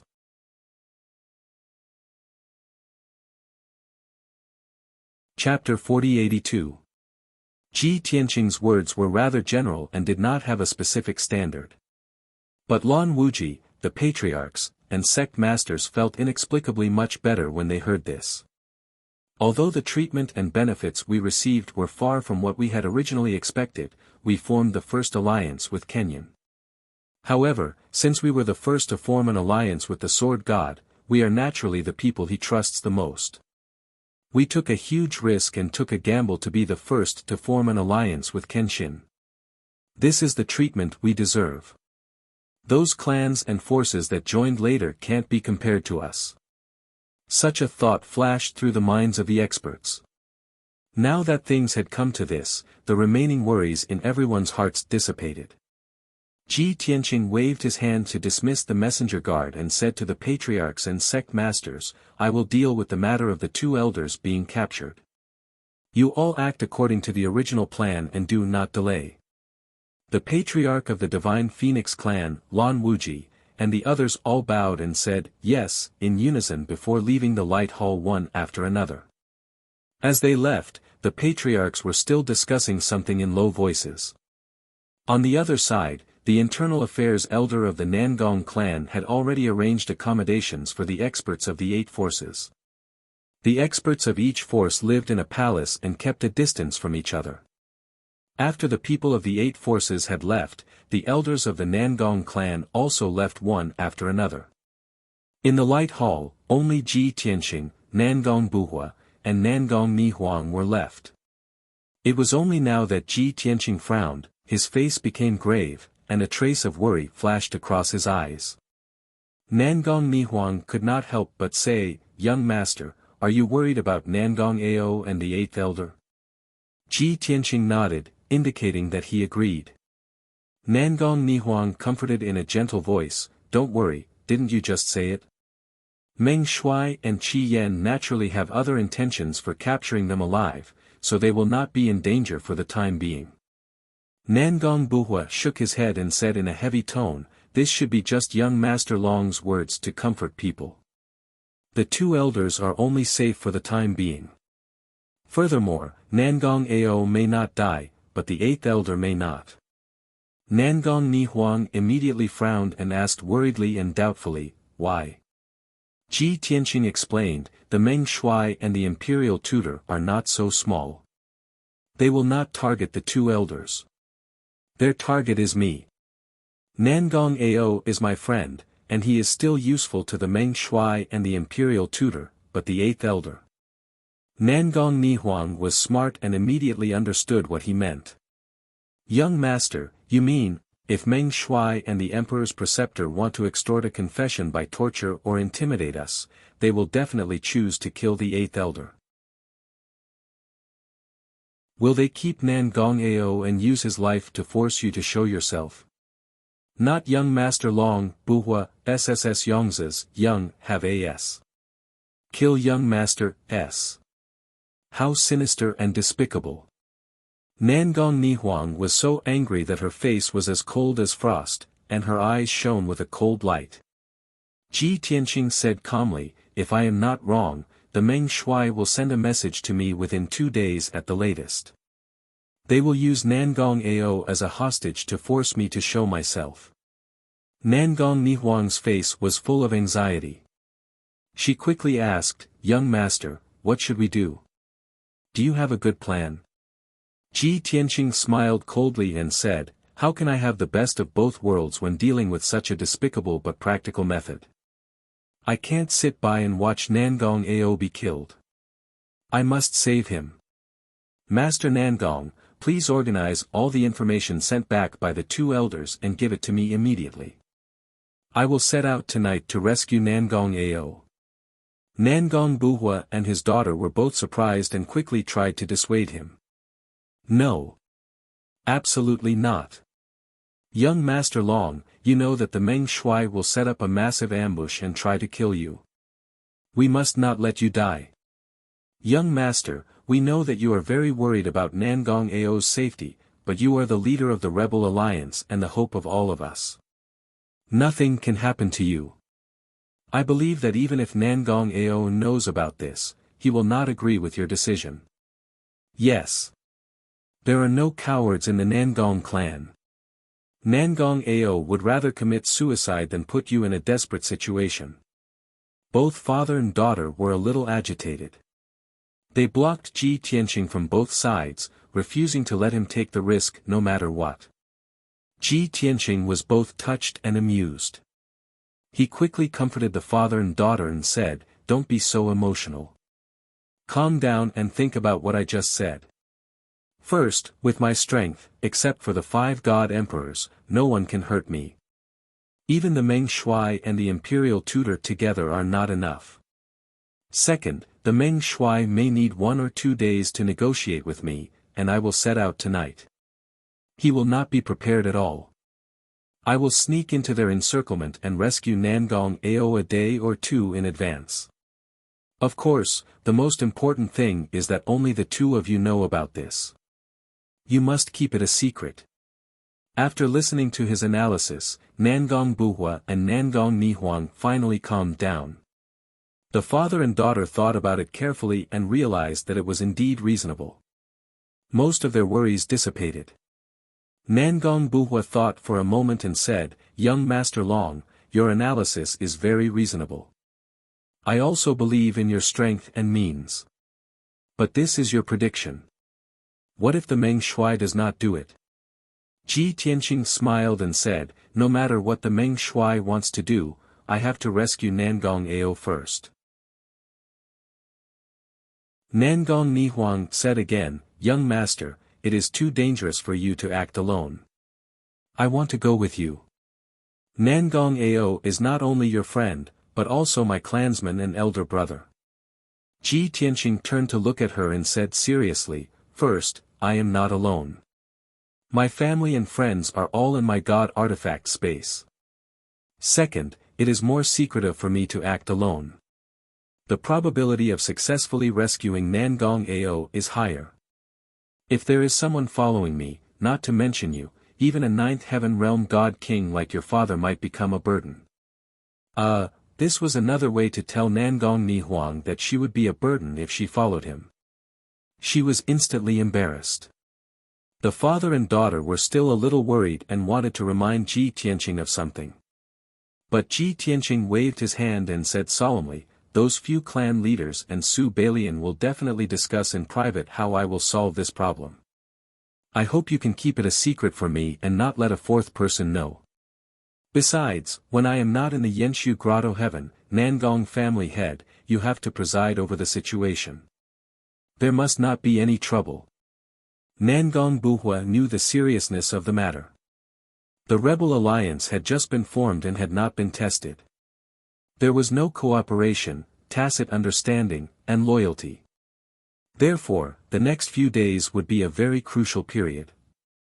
Although it was dangerous for Ji Tianqing to rescue Nangong Ao, it was also very important for him to stay in the Yenshu Grotto Heaven to preside over the situation.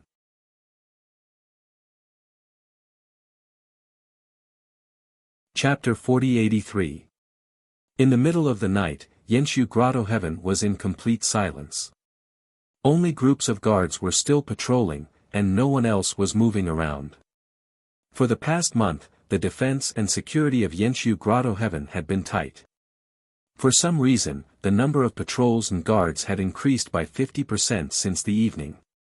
Now, the defense of Yenshu Grotto Heaven had reached its peak, and it was impregnable. Many guards guessed that the rebel alliance had just been formed today, and the war was about to begin. That was why they were so nervous. The entire Yenshu Grotto Heaven was filled with a solemn and murderous aura. The 8 families, led by the Feng clan and the Lan clan, were well behaved after staying in their respective palaces. They did not move around as they were busy with their tasks, dispatching their elite disciples to Yenshu Grotto Heaven as soon as possible. Nangong Buhua, Nangong Nihuang and the rest were busy as usual, and there was nothing unusual. As for Chief Ji Tianqing, he returned to the secret room to cultivate in seclusion as usual. But other than Nangong Buhua and his daughter, no one knew about Ji Tianqing's real whereabouts. In fact, he had quietly left Yenshu Grotto Heaven and rushed to the northeast at his fastest speed. In the evening, Nangong Buhua sorted out the information from Nangong Ao and the 8th elder and handed it to Ji Tianqing. The few jade slips recorded the information that the 2 elders had risked their lives to investigate for more than a month. Fortunately, the 2 elders had split up to increase their efficiency. In more than a month, they had used the Nangong clan's intelligence network to investigate more than 60 regions, and drew up a death list. According to their speed, they would have completed the task in at most a month's time, and produced a complete and detailed death list. But unfortunately, they were caught at this critical juncture. When the 8th elder and Nangong Ao split up, with Yenshu Grotto Heaven as the center line, one headed to the east and the other to the west. The 8th elder was in charge of the southwest and northwest regions, while Nangong Ao was in charge of the southeast and northeast regions. Before Nangong Ao was caught, he was in the Hetien region in the northeast. The information from the Nangong clan also stated that the battle took place in the Hetien region, within the borders of the Golden River Empire. Therefore, Ji Tianqing had a clear goal. After leaving Yenshu's cave, he rushed to Hetien region as fast as he could. His flying speed was very fast, but in order to be even faster, he used the god-slaying battleship. The god-slaying battleship's formations were fully activated. Every 2 hours, it would consume resources worth billions of godstones. It sped towards the northeast at a speed faster than light. Most importantly, when the deity-slaying battleship flew above the sea of clouds, it would not shine with divine light. It would also conceal its tracks and aura. Therefore, Ji Tianqing sped all the way without being discovered by anyone. From the Yenshu cave to the Hetien region, even with the speed of a peak divine king, it would still take 4 days to fly non-stop. However, with the god-slaying battleship at full power, it only took 1.5 days to arrive. Of course, the price he had to pay was also very high. He had consumed more than 100 billion god stones and cultivation resources. This was the entire wealth of many high god kings. If the Nangong clan knew about this, they would definitely be shocked and touched. Early in the morning, when the sun rose, The god-slaying battleship arrived at the Hetian region and was about to enter the territory of the Golden River Empire. Ji Tianqing had predicted that the Meng Shuai would send a message to the Nangong clan one day later. In fact, he had overestimated the Meng Shuai's efficiency. After 1.5 days, the Nangong clan finally received a message from the Meng Shuai. After receiving the message, Nangong Buhua did not waste any time and immediately forwarded it to Ji Tianqing. Ji Tianqing had just entered the territory of the Golden River Empire when he received the message from Nangong Buhua. After reading the message, he immediately frowned. His face was somewhat gloomy, and his eyes flashed with cold killing intent. The situation was just as he had expected. The patrol commander Qi Yan was in the northwest. After capturing the 8th elder, he interrogated him for 2 days and 2 nights, and then killed him. The 8th elder was beheaded in public, and his corpse was still hanging outside the capital of an empire. After capturing Nangong Ao in the Hetian region, the Meng Shuai left that very night. Now, the Meng Shuai was using Nangong Ao's life to threaten the Nangong clan to hand over the Kenshin. Of course, the Meng Shuai also guessed that the Nangong clan would not exchange Kenshin's life for Nangong Ao's. Therefore, the Meng Shuai purposely left an address and target to lure the Nangong clan and the Kenshin to take revenge. The Meng Shuai announced that at noon on the 14th of April, he would publicly execute Nangong Ao outside the capital of the true martial domain, the true martial empire. In order to punish the traitor, he would torture Nangong Ao by 1,000 cuts and refine him with soul fire. This was the only way to warn the various forces of the boundless heaven continent and intimidate the traitors. After hearing this news, Ji Tianqing understood that the Meng Shuai and the imperial tutor had planned to set up an inescapable net in the true martial domain. Damn it! I miscalculated. Their trap is not in the Hetian region, but in the true martial domain. When Ji Tianqing and Nangong Buhua were discussing countermeasures, they did not consider this detail. As a result, he spent hundreds of billions of god stones to rush to the Hetian region as quickly as possible, only to end up empty-handed. This also meant that the Meng Shuai and the imperial tutor were very cunning and difficult to deal with. Fortunately, it was not a big problem. Ji Tianqing steered the deity-slaying battleship and continued to fly north. He calculated silently, the 14th of April, which is 7 days later. The true martial domain is in the north, very close to the headquarters of the Meng Shuai and the imperial tutor. Under normal circumstances, if I bring Nangong Buhua and the rest from the Yenshu Grotto Heaven to the true martial domain, we can reach there in 7 days. If we relax or slow down, we might not be able to rescue Nangong Ao in time. The Meng Shuai's deadline is very accurate. Fortunately, Ji Tianqing had acted in advance and arrived at the Hetian region at an unimaginable speed. If he flew north for another day, he would reach the true martial domain. This was his biggest advantage. If he did not leave the Yenshu Grotto Heaven in advance, he would not have a secret weapon like the deity-slaying battleship. Then, he would have fallen into the Meng Shuai's trap and rushed to the true martial domain with Nangong Buhua and the rest, only to fall into the trap and be ambushed from all sides. As he steered the deity-slaying battleship towards the north, Ji Tianqing sent a message to Nangong Buhua.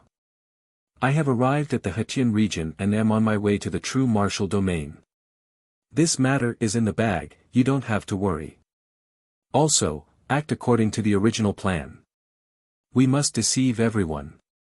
Not long after, Nangong Buhua received his message and immediately gathered all the clan leaders and suzerains to the Great Light Hall for a meeting. At the same time, Ji Tianqing, who had been cultivating in seclusion in the secret chamber, walked out of the secret chamber and stepped into the Great Light Hall.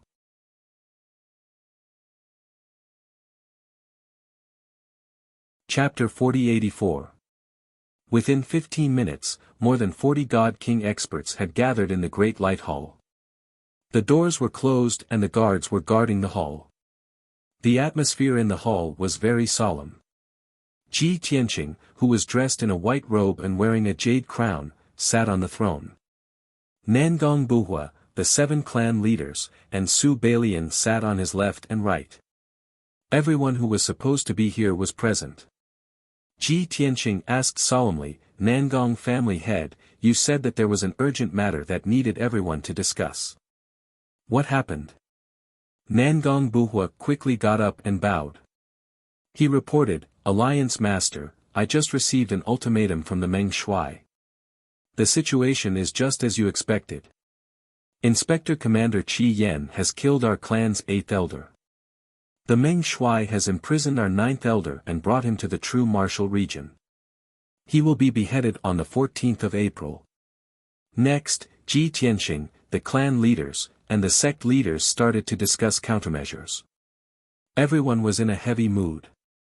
They were worried and angry. They were all advising Ji Tianqing and discussing seriously.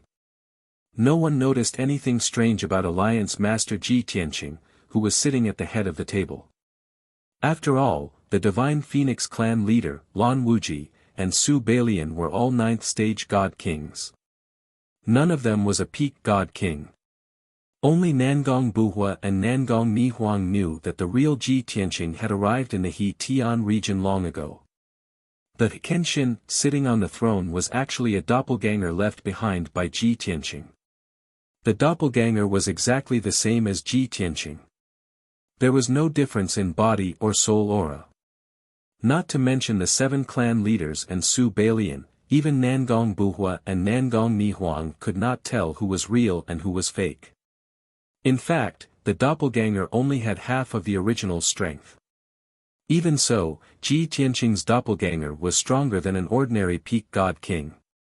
With the strength realms of these divine king powerhouses in the Great Hall, how could they possibly see through any clues?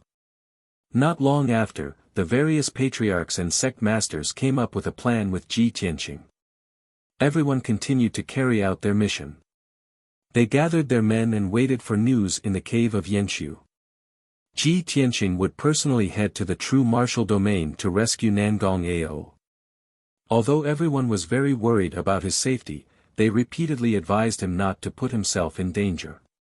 However, he insisted that Nangong Ao was his friend and ally. Since everyone had formed an alliance, they could not easily give up on anyone. No matter how dangerous it was, he had to save Nangong Ao. Of course, these words touched the experts of the various clans and sects, making them feel that this alliance was a wise choice. Thus, an hour later, Nangong Buhua, the clan leader of the Divine Phoenix clan, Lan Wuji, and more than 30 experts from the 9 forces escorted Ji Tianqing out of Yanshu's cave and sent him on his journey. Everyone waved goodbye to Ji Tianqing outside the cave of Yanshu. After watching his figure disappear into the horizon, the experts returned to the cave of Yanshu. It didn't take long for the news to reach Meng Shuai's hands through some confidential channels. On the surface, the Meng Shuai and the imperial tutor did not do anything for more than a month. In fact, they had already agreed on a plan and secretly made many arrangements. It was inevitable that they would plant spies around the cave of Yanshu and infiltrate the cave of Yanshu. Perhaps, the spies and informants would not be able to find out about the secrets in the cave of Yanshu. However, Ji Tianqing was going to battle openly, and the leaders of the various forces were sending him off. This was a grand occasion. As long as the spies and informants were not blind, they would definitely find out. Soon, the Meng Shuai, who was billions of miles away, received the news that Kenshin had left the cave of Yanshu alone to rescue Nangong Ao. After looking through the transmission jade slip, Meng Shuai laughed coldly a few times in disdain and ordered the divine king powerhouses under his command to increase their speed and advance. As I expected, Kenshin is still as arrogant as before. He knew that I would set up an ambush, but he still came to rescue Nangong Ao alone. He is so arrogant that he looks down on me and the imperial tutor. That is the way to his death. Send my order to speed up and return to the domain of true martial as soon as possible. I will try to increase the power of the traps and ambushes so that Kenshin will die in the domain of true martial. It was obvious that the Meng Shuai was on the divine ship to escort Nangong Ao to the domain of true martial. After all, he had captured Nangong Ao in the Hetian region 3 days ago and left that very night to return to the domain of true martial. He was leading many elite soldiers on 3 divine ships, so he could not speed up. Even if he sped up, it would take him 3 days to reach the domain of true martial. He estimated that Kenshin would take 7 days to reach the domain of true martial. In this way, he would have 4 days to increase the power of the traps and ambushes when he returned to the domain of true martial. As he calculated these things in his mind, the Meng Shuai sneered and muttered to himself, Kenshin, Kenshin, you were too arrogant in the past and that was why you died. Even though you have returned to your peak, you are still so arrogant. This time, you will make the same mistake and die without a burial place. Everyone thought that Kenshin was rushing to the domain of true martial after leaving the cave of Yenshu. However, Ji Tianqing's doppelganger flew for hundreds of thousands of miles after leaving the cave of Yenshu. When he saw that no one was watching or following him, he quietly turned back. After 2 hours, he quietly returned to the cave of Yenshu. This matter was still hidden from everyone. Only Nangong Buhua and Nangong Nihuang knew about it. Ji Tianqing's original body continued to drive the deity-slaying battleship to the domain of true martial. Unknowingly, 18 hours had passed. It was now midnight. In 6 hours, the deity-slaying battleship would reach the domain of true martial at dawn. However, Ji Tianqing did not continue forward. Instead, he changed his direction slightly and flew toward the east. The reason why he did not go to the domain of true martial was not because he was afraid of the traps and ambushes set by the Meng Shuai and the imperial tutor. It was because he was sure that the Meng Shuai had not returned to the domain of true martial since he was escorting Nangong Ao. 4 days ago, the Meng Shuai captured Nangong Ao. Even if he immediately left the Hetian region and returned to the domain of true martial, he would still be in the domain of true martial. He had more than 2,000 elite soldiers and 3 divine ships with him. It was impossible for him to travel quickly. Even if there were no delays, it would still take him 6 days to return to the domain of true martial. In other words, the Meng Shuai is now 2 days away from the domain of true martial. Ji Tianqing sat in the cockpit of the deity-slaying battleship and calculated silently. A map of the boundless heaven continent appeared in his mind as he began to deduce the Meng Shuai's route. The distance from the Hetian region to the domain of true martial was the shortest in a straight line. He knew clearly which regions he would pass through. Since the Meng Shuai was 2 days away from the domain of true martial, Ji Tianqing immediately deduced that the Meng Shuai should be in the center of the domain of true martial. His current location was in the northwest of the domain of true martial. After many deductions and verifications, he finally determined that if he rushed to the domain of true martial to kill the Meng Shuai, he would most likely encounter the Meng Shuai's divine ships at the northern border of the domain of true martial.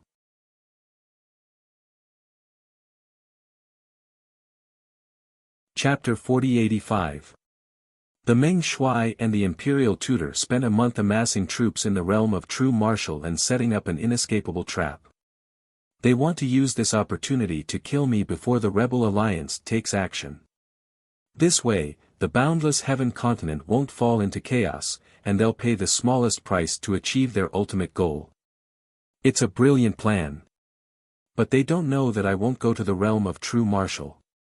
When the Meng Shuai is on his way back to the realm of true martial, I'll take him by surprise and rescue Nangong Ao.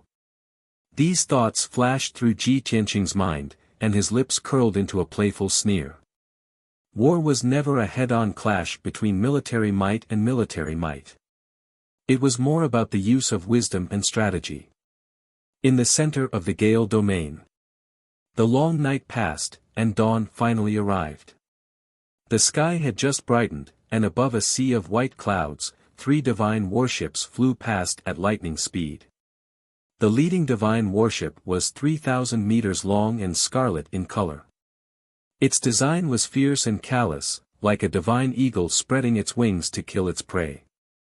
This was the Meng Shuai's flagship, a superior king-grade divine warship that could accommodate several thousand soldiers. But at this moment, there were only 800 elite soldiers on board. Behind the Meng Shuai's flagship were two black divine warships about 800 meters long, one on the left and one on the right. These were the warships of the two great generals. In terms of grade, defense, and power, they were slightly inferior to the Meng Shuai's flagship. However, in these two warships, there were also 800 officers and soldiers. The 2,400 soldiers on these three divine warships had won the battle in the Hetian region and captured the ninth elder of the Nangong clan. Naturally, they'd made a great contribution. But on their way back to the realm of true martial, the soldiers weren't too excited. They knew that the real battle hadn't begun yet. Once they returned to the realm of true martial, they still had to follow orders and carry out the mission of killing the Kenshin. That was the most important and also the most difficult task. If they could win this battle and successfully kill the Kenshin, then they would truly have made a great contribution, which was worthy of pride and celebration. Therefore, on the way back to the domain of true martial, the soldiers on the three divine warships all quietly circulated and regulated their breathing, conserving their energy. A small number of guards remained vigilant and alert. But in reality, they were just carrying out their mission as usual and were not worried about their safety. After all, everyone knew that Kenshin had just received the news and was on his way to the true martial domain. Even if Kenshin was the fastest, it would still take him 5 to 6 days to arrive. Their journey would be very safe and peaceful. Not only did the soldiers have such thoughts, even Grand Marshal Meng had the same thought. Along the way, the Meng Shuai had been meditating in the secret chamber of the ship and had barely shown his face. He never thought that there would be any danger along the way. His mind was filled with thoughts of how to strengthen the ambush after returning to the true martial domain. Just as the sun was about to rise, a smear of orange appeared on the horizon. The Meng Shuai's ship and two black warships were flying over a vast lake. Suddenly, a five-colored divine light shot up from the lake in front of the three divine warships. Whoosh! The divine light was oval-shaped and about 10,000 miles wide. It instantly rose into the sky like a towering wall. This five-colored wall of light rapidly expanded, connecting the lake on the ground and the sea of clouds in the sky, forming a massive canopy. The God King generals piloting the three divine warships noticed that something was wrong. They immediately sounded the alarm and steered the divine warships to the left and right. However, five-colored divine light that blotted out the sun also appeared in the sky to the left and right. Whoosh! Whoosh! Whoosh! Five-colored divine light shot up from the front, back, left, and right of the three divine warships and gathered high in the sky. In the blink of an eye, a semicircular canopy of 10,000 miles wide sealed off the area. The three divine warships were trapped in the five-colored canopy. They immediately felt a terrifying pressure descend upon them, causing them to tremble violently in descend. Even a fool would know that they had fallen into an ambush.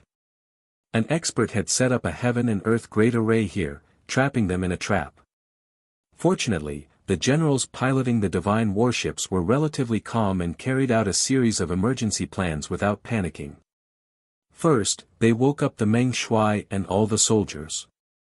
Then, they stopped the divine warships in the sky and activated all the formations to resist the suppression of the heaven and earth formation. The 2,400 soldiers on the three divine warships also appeared to be well trained. After they were awakened, they finished assembling in just 10 breaths and entered a state of readiness for battle. The Meng Shuai walked out of the secret chamber and entered the main hall of the divine warship to personally command his soldiers.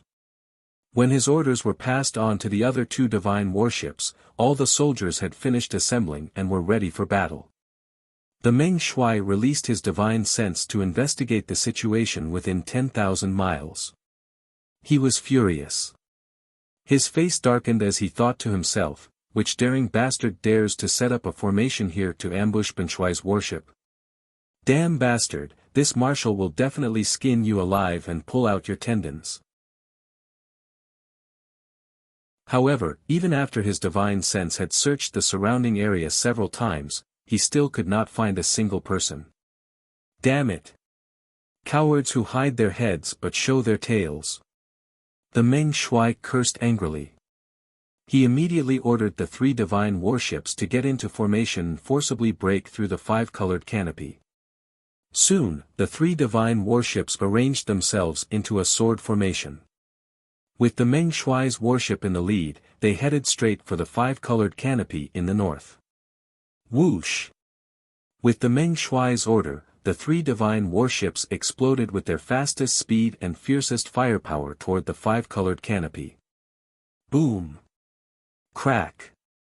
With a deafening noise, the Meng Shuai's warship was the first to hit the 5-colored canopy.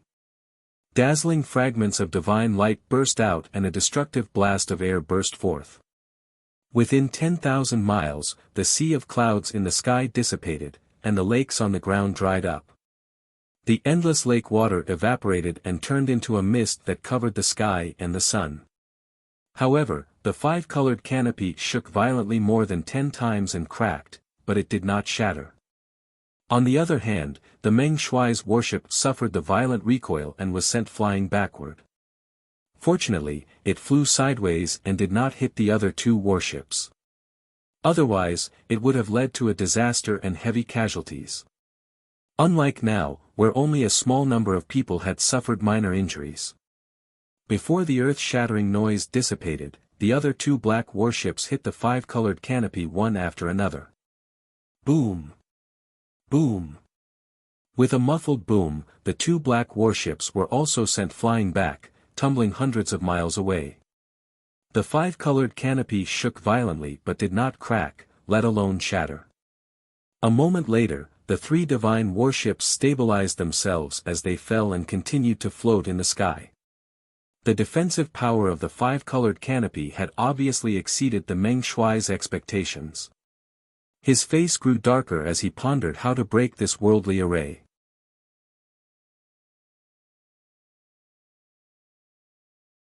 Chapter 4086. Even at this moment, Meng Shuai still couldn't guess who set up this great formation to ambush him. As for Ji Tianqing, he did not even think about it. After all, Ji Tianqing had just left Yanshu's grotto heaven not long ago and was still on his way. How could he appear here? Just as the Meng Shuai was using his eye technique to observe the 5-colored light shield, some of his subordinates spoke up. The deputy generals beside him all suggested, "Marshal Meng, let's gather all the soldiers and form a battle formation to attack together. We will definitely be able to break this formation." That's right. We used the warship to crash into the formation. In order not to damage the warship, we held back. However, if the soldiers form a battle formation, the impact will be several times stronger. The Meng Shuai also thought that this idea was feasible and was weighing the pros and cons. At this moment, a white light suddenly appeared in the sky ahead. Before anyone could react, the white light flashed across the sky and slashed the waist of the Meng Shuai's warship. Kaboom! There was a thunderous sound as the white light disappeared, but a huge gap had been cut open at the waist of the warship. The gap was 100 feet long and 10 feet wide. Sparks flew everywhere, divine light shot out, and debris spilled out. The incomparably violent force of the impact sent the warship flying, rolling and crashing dozens of miles away. The 800 soldiers in the warship were caught off guard by the sudden attack and were all dizzy from the fall. Fortunately, they were prepared for battle and managed to stabilize themselves in time when the warship was rolling and flying. Otherwise, the 800 soldiers would have been in a mess. Of course, the gap left by the white light was originally a few secret chambers. In one of the secret rooms, there were 8 guards standing guard outside the door. No matter what happened, they would not leave. However, when the white light slashed the warship, 6 of them were killed in an instant. The other 2 protectors were lucky to survive, but they were also severely injured. When the Meng Shuai released his divine sense to check the gap and connected it with the white light, he suddenly understood something. Enemy attack. The person who ambushed us has finally made his move. That white light just now was sword light. Quick, prepare for battle. The Meng Shuai reacted quickly and immediately figured out the truth.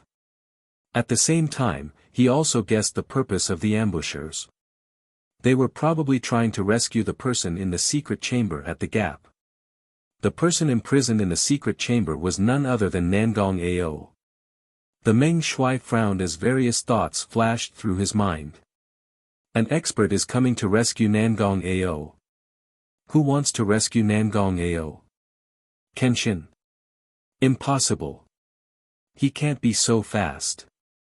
It can't be Kenshin or Nangong Buhua or the leaders of the 8 forces. So, it is likely an expert from the ancient era. This ancient clan secretly sided with the sword god and was ordered to save Nangong Ao. In the Meng Shuai was Meng Shuai's guess. And the Meng Shuai was the most. Out of the 20 godly king experts on the flagship, 10 of them immediately stepped forward and led the 300 godly monarch experts out of the flagship. Whoosh! Whoosh! Whoosh! They flew to the gap at the waist of the flagship and surrounded it, vigilantly watching their surroundings.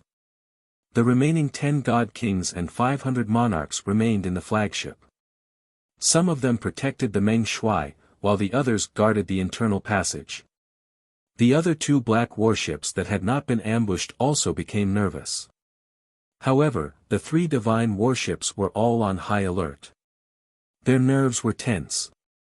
The ambushers who were hiding in the dark had disappeared without a trace. They did not launch any more sneak attacks. There was a dead silence. The atmosphere was so heavy that it seemed as if the air had frozen. Even Meng Shuai couldn't detect the traces and aura of the assailants with his own divine spells. This was too strange. The Meng Shuai also felt that something was wrong. He was a true peak god king. Except for the 5 god emperors, no one should be able to get within 10,000 miles of him and evade his detection. At the thought of this, Meng Shuai's heart felt uneasy. Ji Tianqing was the one who had set up the heaven and earth formation in the middle of the lake. He had calculated that the Meng Shuai would have to pass through here, so he had set up the formation as soon as he arrived. In order to set up the most powerful formation in the shortest time possible and ensure that it could trap the Meng Shuai and his 2,000 elite soldiers, he had used 36 superior king-rank divine artifacts.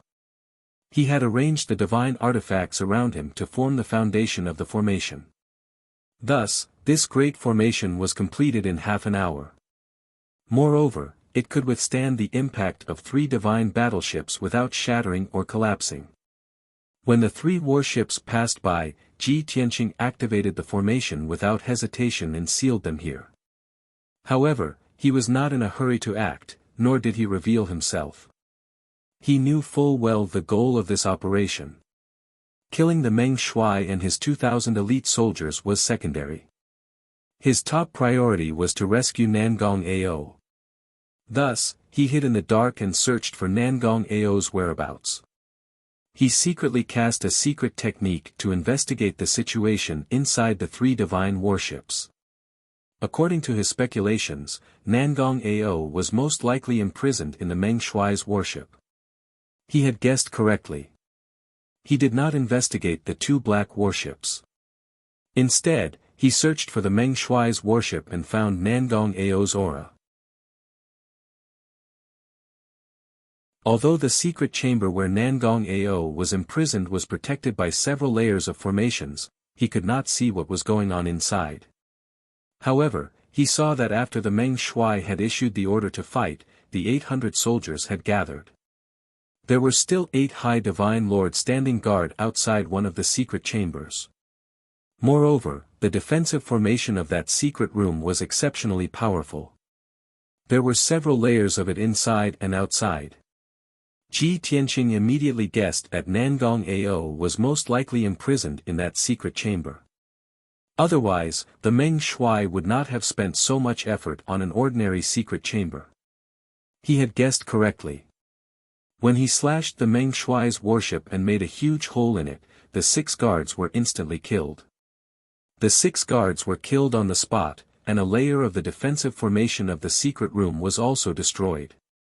The Meng Shuai immediately became nervous. He sent out 10 god kings and 300 divine lords to surround the hole and the secret chamber.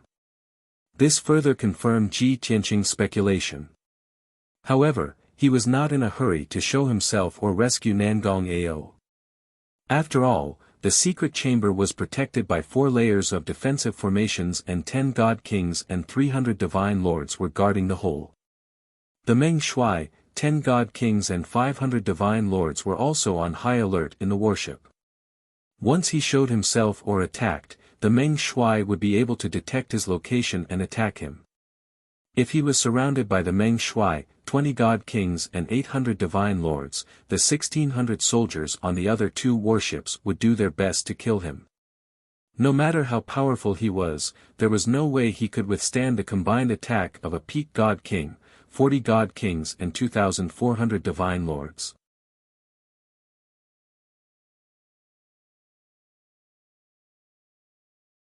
Chapter 4087. Ji Tianqing was alone against 3 divine warships and 2,400 experts. He could not act rashly.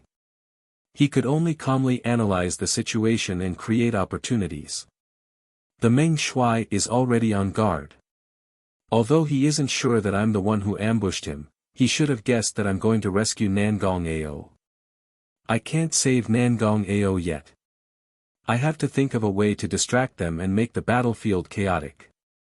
After making up his mind, Ji Tianqing remained invisible and quietly flew toward the 2 black divine warships. It was obviously unwise to continue attacking the Meng Shuai's divine warships. After all, everyone's attention was focused on them. Instead, the 2 black divine warships became their weak points. Swish! The next moment, Ji Tianqing appeared on the side of one of the black divine warships and slashed with his sword as fast as he could. It was still a blinding white sword aura that was 10,000 feet long. It flashed across the sky like a bolt of lightning. In order to prevent the Meng Shuai from seeing through his identity, Ji Tianqing did not use his signature move or even the sword intent of heaven piercing. The attack was powerful, but there was nothing special about it. It was probably not powerful enough to deal with the Meng Shuai. But it was enough to deal with the 2 black divine warships. Kaboom! Along with an earth-shattering boom, the sword beam struck the black battleship, causing countless sparks and metal fragments to fly everywhere. The black battleship that was 8,000 feet long was actually cut in half by Ji Tianqing. The divine warship was cut in 2. The cut was smooth and flat. Debris and dozens of divine lords were thrown out of the cut. The violent impact threw the 2 halves of the divine warship into the air and sent it tumbling to the ground. Countless screams and cries rang out. Hundreds of divine lords fled the divine warships in a panic and flew in all directions. At this moment, Ji Tianqing swung his fist and sent out a fist shadow the size of a mountain. This was a simplified version of the draconic elephant divine fist. Its power was the same, but it did not have the draconic elephant divine fist. It was simple. He wanted to avoid being recognized by the Meng Shuai. Pang pang pang.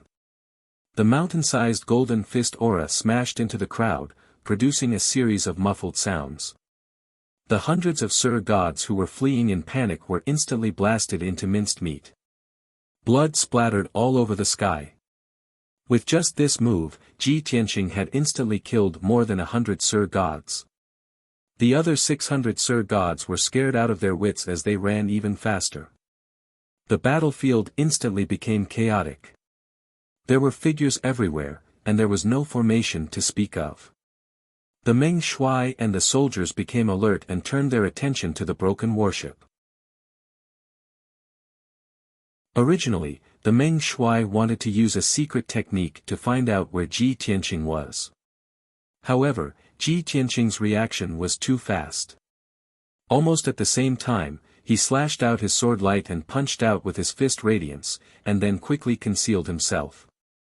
As a result, the Meng Shuai missed him again and failed to capture his aura and traces. Damn it! This coward is too despicable. The Meng Shuai was so angry that he gritted his teeth and his face turned pale. In his anger, he flew out of the warship and hovered in the sky with a saber in his hand. He had accumulated all his energy and was surrounded by a terrifying murderous aura. He looked around with sharp eyes. This time, his immortal will covered a radius of 10,000 miles and even a speck of dust could be seen. As long as Ji Tianqing attacked again, he would not miss it. He would definitely be able to lock onto Ji Tianqing's aura. However, Ji Tianqing hit at the edge of the array and stared at him from a few thousand miles away, waiting patiently. 100 seconds later, the sky calmed down again. Ji Tianqing did not attack, and the Meng Shuai was still on guard. The two halves of the battleship fell to the ground.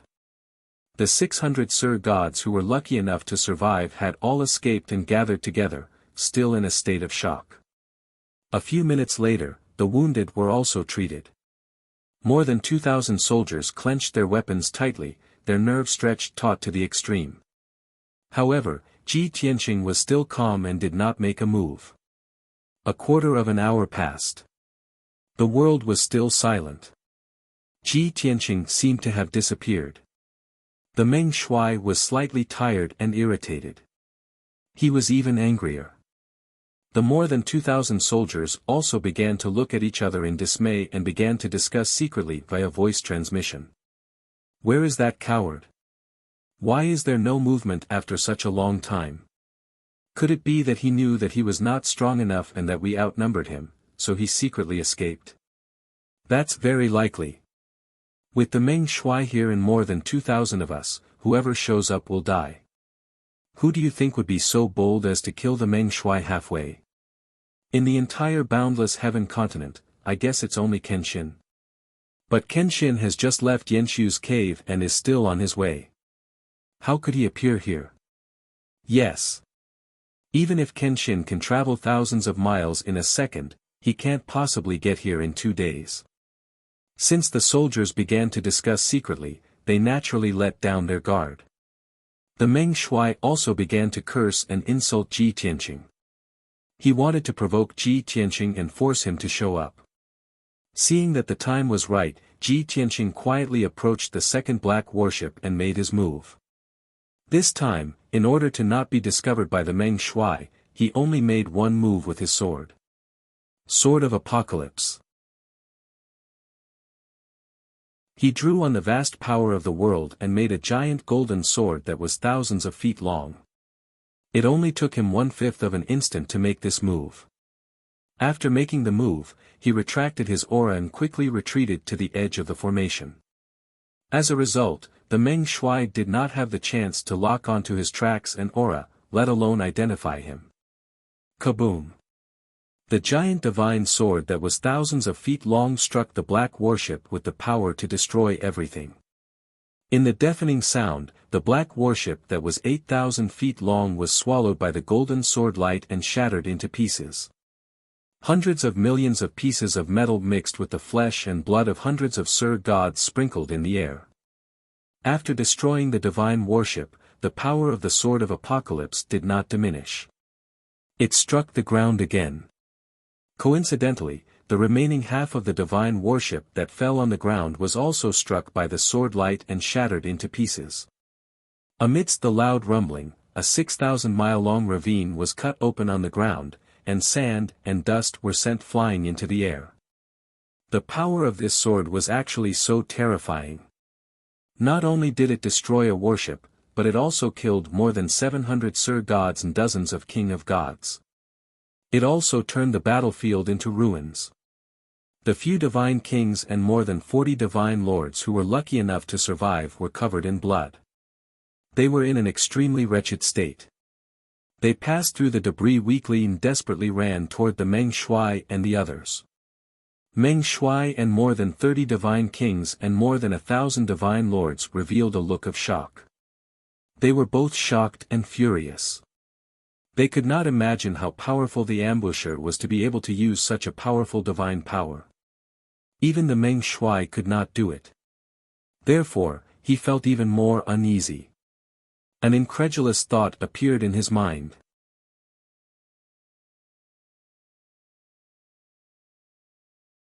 Chapter 4088. Kenshin. It's you. It must be you. Am I right? The furious and shocked Meng Shuai couldn't help but roar at the empty sky. However, he also felt that this idea was ridiculous and completely unbelievable. However, he couldn't think of anyone other than Kenshin who could have such terrifying means. The soldiers heard Meng Shuai's roar in disbelief. Many of them had strange expressions on their faces. After all, it was too absurd and unbelievable. However, Ji Tianqing had hidden himself and never showed up. Not even his shadow could be seen. No one could verify whether the Meng Shuai was telling the truth or not. The two black warships had been destroyed, leaving only the Meng Shuai's warship in the sky. Of the 2,400 soldiers, there were only about 1,500 left. Many of them were seriously injured, and they looked to be in a very sorry state. Earlier, they were confident that victory was within their grasp. Now, they were panicking. If they could see their opponent, even if it was really Kenshin, they wouldn't be so panicked. However, the fear of the unknown was the most terrifying. Up until now, the Meng Shuai had lost more than 800 soldiers. They didn't even know who their opponent was. Wasn't that terrifying enough? Of course, what happened earlier couldn't be considered a battle. The enemy had only launched a sneak attack. The Meng Shuai and his soldiers couldn't fight back at all. This was too depressing. However, no matter how panicked and aggrieved they couldn't run away. Moreover, they were all sealed by the five-colored light shield. They couldn't escape. The Meng Shuai was still present and hadn't made a move. No one dared to run away. Thus, the two sides were in a stalemate. The world returned to silence. Ji Tianqing seemed to have disappeared again. The atmosphere became even heavier. Everyone's hearts were heavy. Half an hour later, Meng Shuai and the soldiers under his command were once again impatient and unable to maintain their composure. However, they had learned their lesson this time. Everyone knew that the ambusher was still hiding in the dark and hadn't left. After careful consideration, the Meng Shuai decided to change its strategy. If this continued, the first to collapse would definitely be the soldiers under his command. After all, the Heaven and Earth Great Formation within a radius of 10,000 miles was still operating, constantly exerting pressure. The divine power of more than 1,500 soldiers was being drained at every moment. If the stalemate continued for 2 or 3 days, these soldiers would have exhausted all their strength and would not have any fighting strength left. Meng Shuai calculated in his mind. The previous 3 attacks were to create chaos and divert Ben Shuai's attention. In fact, his real goal was to rescue Nangong Ao. As long as Ben Shuai kept a close eye on Nangong Ao, there was nothing he could do. Moreover, even if he was a Kenshin, he wouldn't dare face Ben Shuai and his 1,000 soldiers head-on. He's been hiding in the dark all this time. Ben Shuai can't catch him, so he can only break the formation first. With this in mind, the Meng Shuai made up his mind and decisively issued an order. Except for the 4 generals piloting the warship, everyone else is to leave the warship and protect it. Especially near the gap. Send more people to keep an eye on the hostage. Thus, all the soldiers left the warship and guarded it with their weapons. Another 5 god kings led 200 monarchs to reinforce the gap, surrounding it so tightly that not even a drop of water could trickle through. The secret room where Nangong Ao was imprisoned became the target of everyone's vigilance. Next, the Meng Shuai ordered the 4 generals piloting the warship to fly slowly. The Meng Shuai personally took the lead and escorted the warship to the 5-colored dome in the north with over 1,000 soldiers. In this way, more than 500 soldiers guarded the gap in the warship while over 1,000 soldiers protected the warship. The Meng Shuai personally used his divine arts to observe the structure and veins of the ceiling formation and think of a way to break it. Using offense as defense was indeed a good strategy. If Ji Tianxing continued to be in a stalemate, the Meng Shuai would be able to break the formation and lead the soldiers to escape. If Ji Tianxing lost his cool and attacked the warship, he would be besieged by over 1,000 soldiers. In short, the Meng Shuai had the upper hand again. However, a problem soon arose. 15 minutes later, the Meng Shuai roughly saw the structure and veins of the formation. He had thought it was just a high-grade king-level divine formation. But in fact, it was a supreme-grade king-level divine formation. Even if Ben Shuai were to personally set up a supreme-grade divine formation, it would take at least 10 days to half a month. Could it be that the ambushers knew that Ben Shuai would pass by here half a month ago? That's ridiculous. The Meng Shuai's expression was ugly. His brows were tightly knitted together, unable to relax. Through this supreme-grade king-level divine formation, he realized how terrifying his opponent was. He increasingly suspected that the ambushers hiding in the dark were Kenshin. No matter how ridiculous or unbelievable the answer was, he had to accept it. However, he put aside the question of who the ambushers were for now. His top priority was to find a way to break the formation as soon as possible. 360 million meridians, 36 million nodes, and at least 360 array bases. Such a complex and profound formation, Ben Shuai would have to deduce tens of millions or even hundreds of millions of times to find a way to break it. As he focused on observing the formation, the Meng Shuai felt a headache and a sense of helplessness. If he had seen this array before, or if he had deciphered this array before, then it would be fine. At the very least, he would be able to quickly determine the direction to break the formation and choose the correct one from thousands of methods. However, this formation was unfamiliar. He had never come into contact with it before. He could not find a way to break the formation, so he could only deduce and calculate over and over again. He was a peak divine king with an extremely powerful sea of consciousness. He could deduce 3 to 5 times in 15 minutes. However, if he had to deduce tens of millions of times, it would take him years. Unless he was extremely lucky, he would not be able to find the correct way to break the formation after a few hundred tries. Or, if he was so lucky, he would be able to find the correct solution after 2 or 3 tries. Ji Tianxing hid in the dark and observed. He was troubled by the fact that the Meng Shuai was so focused on studying the formation and more than 1,000 soldiers were on high alert. If he tried to stop the Meng Shuai, he would be besieged by the soldiers. However, if he didn't stop them, if Meng Shuai managed to break the formation, these people would be able to escape. Fortunately, he knew that the Meng Shuai's formation skills were ordinary, so he was confident in the great formation of heaven and earth. The Meng Shuai would not be able to break the formation for at least 2 or 3 days. However, he had a misgivings. He was worried that the Meng Shuai would threaten him with Nangong Ao's life and force him to open the formation. Given the Meng Shuai's temperament, this was very likely. Therefore, Ji Tianxing could not wait any longer. He had to act. Sword rain. While the Meng Shuai was not paying attention, he suddenly erupted with all his strength and used his ultimate killing move. In an instant, tens of thousands of silver lights lit up the sky and fell like a meteor shower. Whoosh whoosh whoosh. These were 90,000 giant swords made of stars.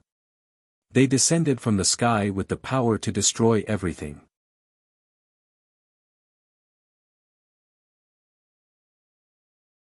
Chapter 4089. The Meng Shuai's attention was focused on the array. More than 1,000 soldiers were on high alert as they stared at the gap in the battleship and the sky around the battleship. However, they didn't expect that Ji Tianxing's next attack wasn't a sword light, but a fist light. Instead, it was tens of thousands of giant swords that fell from the sky. Before the sword light arrived, the destructive power had already descended and enveloped everyone. Countless soldiers were filled with fear as they subconsciously looked up at the sky. Everyone's scalp tingled when they saw the densely packed starry swords. Feeling the terrifying power of the starry swords, everyone was filled with fear and horror. They almost turned around and fled. Even the Meng Shuai, who was focused on studying the array, was shocked by the power of tens of thousands of starry swords and subconsciously looked up at the sky. At this critical moment, Ji Tianqing did not hesitate and teleported to the gap in the battleship. There were more than a dozen god kings and more than 200 Sir gods blocking his way. He wanted to pass through the gap in the battleship and enter the battleship to rescue Nangong Ao.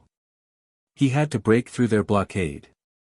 Therefore, he made a prompt decision and brandished his divine sword, slashing out 9 golden sword lights towards the crowd in front of him. The dozen god kings and more than 200 Sir gods were looking up at the starry swords in the sky. They were filled with fear and panic. They were unprepared. Ji Tianqing did not hide his tracks and aura and directly launched his attack. After all, success or failure depended on this move. As long as he could successfully enter the battleship and rescue Nangong Ao, Ji Tianqing was not afraid of exposing his identity and tracks. Bang bang bang. Before the god kings and Sir gods could react, they were enveloped by the golden sword lights. Following a series of dull explosions, the golden lights flashed in the crowd and blood and flesh splattered everywhere. Not only were there dozens of Sir gods, but there were also 7 middle-level god kings and a 7th-level high-level god king. They were all killed by the golden sword lights. When Ji Tianqing unleashed his sword Dao divine ability with all his might, even a 7th-stage realm high-level god king would be instantly killed. However, not only were the middle-level god kings and Sir gods killed physically, their godheads were also shattered. That high-level god king's body was destroyed, and his godhead was severely damaged, but he survived. Ji Tianqing tore a hole in the defensive line formed by everyone, and without hesitation, he went through the hole and entered the warship. At this moment, the others reacted. The Meng Shuai also let out a roar and rushed over murderously. He finally found Ji Tianqing's tracks and locked onto the aura of Ji Tianqing's soul. When he confirmed that the ambusher was Kenshin, his heart was filled with shock and disbelief. This caused him to be stunned for a moment. But in that instant, the ending was changed. Rumble. In the next moment, 90,000 star swords descended like dense raindrops, covering a radius of 10,000 miles. Everyone and the Meng Shuai's warships were hit by countless starry swords. The Meng Shuai was the strongest among them. The starry swords could not hurt him, but they were able to trap him. He could not escape, so he could only use his defensive divine powers to block the attacks of the swords. More than 1,000 soldiers suffered. Under the bombardment of the swords, blood and flesh splattered everywhere, and they screamed in agony. The heaven and earth formation within a radius of 10,000 miles had completely turned into a silver ocean, filled with 90,000 star swords. It was chaos. Even though everyone knew that Ji Tianqing had rushed into the warship and was crazily hacking at the defensive array of the secret chamber, no one could stop him. After all, the starry swords were too powerful. Even the Meng Shuai could not escape, let alone the others. Bang! Bang! Bang! Inside the warship, Ji Tianqing swung his divine hammer as fast as lightning and smashed the door of the secret chamber. Not far from his feet, 2 high-level divine lords had already been reduced to a pile of flesh and blood. He had killed the 2 guards as soon as he entered the warship. Then, in order to save time and break the defense of the secret chamber as soon as possible, he did not use the sword of burial of heaven. Instead, he took out the divine hammer. The supreme-grade king-level divine artifact was indeed extraordinary. Boom! Boom! Boom! The superior king-level divine array that sealed the secret chamber was soon shattered. Crack! Kaboom! Along with the sound of shattering, layer after layer of defensive formations were smashed into pieces, bursting into balls of divine light fragments. If Ji Tianqing hadn't forcefully destroyed the array formations, he would have needed a quarter of an hour to break them, no matter how high his attainments in the array Dao were. However, he used the divine hammer to attack with all his might. In just 3 breaths, he had destroyed all the layers of array formations. Finally, he smashed the door of the secret chamber with the last blow. The door, made of God King level metal, was dented and fell to the ground with a loud clang. Swish! Ji Tianqing stepped through the door as fast as lightning and rushed into the secret room. The secret chamber was 50 feet wide and dark. It was cold and bone-chilling. The floor was engraved with array patterns, and they were glowing with dark divine light. A bronze obelisk stood in the middle of the floor. A deity clan man in ragged clothes and covered in blood was chained to the obelisk. The chains were all specially made king-level divine artifacts. They pierced through the man's shoulder blades and ribs, and locked his wrists and ankles. Not only did the chains bind his body, but they also restricted his divine power. The array on the floor was still operating, and it also sealed his divine power. His hair was disheveled, and he was covered in wounds and blood. It was obvious that he had been tortured. Even though there was such a big commotion outside, and Ji Tianqing rushed into the secret chamber, he still kept his head down and did not react. Ji Tianqing reached out and brushed away the man's blood-stained hair. Only then did he see the almost deformed face covered in blood. It was Nangong Ao. Apparently, Nangong Ao was half dead after being tortured. He was in a coma. Ji Tianqing's heart clenched as he watched. Anger surged in his chest, and his killing intent rose. Nangong Ao, wake up! He slapped Nangong Ao's cheeks and tried to wake him up. Unfortunately, Nangong Ao's injuries were too severe. He could not wake up, and his breathing was very weak. Ji Tianqing did not dare to waste any time. He quickly swung the divine hammer and destroyed the array on the floor. Then, he used the divine hammer to break the chains that bound Nangong Ao. Nangong Ao was finally saved, but he could not stand up. He fell straight to the ground. Ji Tianqing did not hesitate to catch him and put him into the distorted time and space of Jiutian Tenju Tower. He handed him over to Yunyao, Chao Qingyu, and the others for treatment. At this point, he had successfully saved Nangong Ao. Even if his identity was exposed, and he had to face more than 1,000 experts alone, he was not afraid. He had no more worries. When he left the battleship and returned to the sky with the divine hammer in his left hand and the sword of burial of heaven in his right hand, his body was already burning with blood flames. Those flames were condensed from anger and killing intent. They soared into the sky and were terrifying. At this time, the 90,000 starry giant swords gradually dissipated. Outside the shattered battleship, everything within a radius of 10,000 miles had become scorched ruins. It was a tragic scene.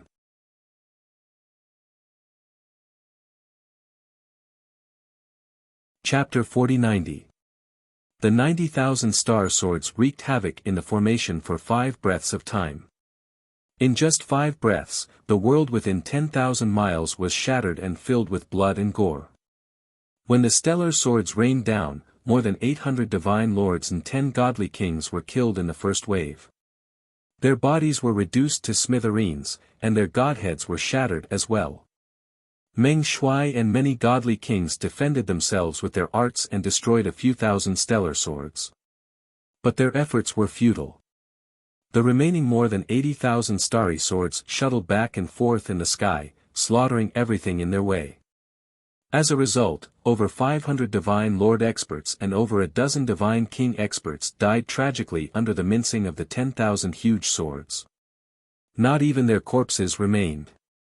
Even Meng Shuai's warship was destroyed after more than 20,000 attacks. Along with a series of cracking noises, the 1,000-foot-long battleship was torn apart, turning into pieces that blotted out the sky and covered the earth, scattering in the ruins. At this moment, all the stellar swords were gone. The sky became empty. Only Ji Tianqing, Meng Shuai, the 7 wounded and blood-stained god kings, and over 20 god monarchs who were lucky enough to survive were left. Of course, the survival of the 20 divine lords had nothing to do with their strength. It was pure luck. But their injuries were so severe that they could barely participate in the battle. The two sides faced off in the sky, staring at each other in silence. Killing intent filled the air. At this moment, Ji Tianqing no longer concealed his tracks and aura. This was the first time Meng Shuai and the others had seen him clearly since the battle began. After a while, it was Meng Shuai who spoke first. Kenshin. I didn't expect it to be you. Meng Shuai had participated in the battle where Kenshin had fallen. He had also attacked Kenshin with the Azura God Emperor. Therefore, he would never forget Kenshin's appearance and divine soul aura. At this time, Ji Tianqing's divine soul aura was the same as before, and his appearance was also 90% similar. Meng Shuai had mixed feelings when he said this. He was shocked, angry, and a little scared. After all, the Kenshin's reputation was too great. Even after 1,000 years, it still hadn't weakened. Ji Tianqing stared at the Meng Shuai with bloodshot eyes and said with a murderous look, "Who else can kill you bastards other than me? Who else could lead the people of the world to destroy Azura's dark reign? Meng Shuai, I haven't seen you in 1,000 years. You've become a peak divine king, and your courage has grown. Azura isn't in the god realm, yet you're still dreaming of killing me. What a joke." Meng Shuai was so humiliated that he gnashed his teeth and roared, "Long Tian. No matter how great your fame is, you're also merely a peak divine king." Ben Shuai and the imperial tutor are both peak divine kings, and they control the entire boundless heaven continent. Why can't they kill you? No matter how strong you are, no matter how confident you are, you still have to rely on schemes and tricks. Do you dare to fight Ben Shuai's 2,000 soldiers head-on and fight to the death? Ji Tianqing sneered disdainfully, "Schemes and tricks are your and the imperial tutor's forte. If you weren't so despicable, why would I be here?" Meng Shuai couldn't refute him, so he changed the topic and asked with confusion, "I still don't understand. How could you be here?" Of course, he wouldn't ask how Kenshin could arrive here in just 2 days after leaving Yanshu's cave. Now, he could vaguely guess the answer. Ji Tianqing said expressionlessly, "The Kenshin that just departed from Yanshu's cave was actually my doppelganger. It was just an act to numb you. I knew it." This answer confirmed Meng Shuai's conjecture, and he suddenly realized. Just as he had guessed, the real Kenshin had departed long ago. Kenshin guessed that he had planted spies in Yanshu's cave, and purposely left a doppelganger to numb him. Brilliant. I have to say, your schemes are better than Ben Shuai's. Meng Shuai admired him from the bottom of his heart. At the same time, he realized that Kenshin was different from before. Kenshin was arrogant and confident. Although he was strong, he had obvious weaknesses. Kenshin in front of him was, of course, more difficult to deal with. But Ben Shuai still can't believe it.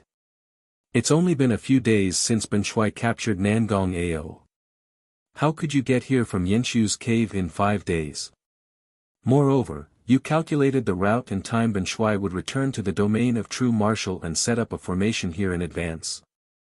Even though Meng Shuai knew the answer, he still found it hard to believe. In his opinion, Ji Tianqing's speed was already terrifying for him to be able to get here. To be able to calculate his route back to the domain of true martial meant that Ji Tianqing was shrewd enough, and his deduction ability was superb. However, to set up a king-level formation here in advance was too illogical. Even if you're the best formation master, it would still take you 5 to 6 days to set up such a formation. Seeing Meng Shuai's confused and shocked expression, Ji Tianqing sneered, "It's because I can do things that ordinary people can't believe, and create miracles time and time again, that I'm worthy of the name Kenshin. Otherwise, how do you think I can command the heroes and conquer the vast heaven continent? He did not waste his breath explaining to Meng Shuai. In his eyes, Meng Shuai was already a dead man. When Meng Shuai heard his words, he felt that it was very reasonable. He frowned and pondered. Ji Tianqing did not waste any more time. He raised the divine hammer and the sword of burial of heaven with both hands, pointed at Meng Shuai and the others, and said, "Didn't you just say that you want to fight to the death with me? As you wish, let's fight to the death. Let me see if you've made any progress in the past 1,000 years." As soon as he finished speaking, his body emitted a golden light, and an earth-shattering power erupted. He waved the sword of burial of heaven with his right hand, and slashed out 8 sacred sword rays toward the god kings and god emperors. He waved the divine hammer with his left hand, and used all of his power to smash at Meng Shuai. In an instant, a fierce wind blew, and dust and sand swirled. Terrifying murderous intent filled the area for thousands of miles. The 7 injured god kings and more than 20 god emperors were intimidated by his murderous intent and power, and they all retreated. Meng Shuai could not retreat. He could only grit his teeth and fight back with the divine saber in both hands. Collapse of 1,000 mountains. Meng Shuai roared. He held the divine saber with both hands and slashed out 18 sword rays. The 7 god kings and more than 20 god emperors saw that it was useless to retreat, and they were about to be swallowed by the sword rays, so they all counterattacked. They had a strong desire to survive, so they used their trump cards to block the sword rays at all costs. In the next moment, the sky full of divine light and shadows collided violently in the sky, causing an earth-shattering explosion. Bang! Bang! Bang! Rumble. Amidst the loud noise, blood splattered everywhere. Pieces of flesh and blood splattered everywhere.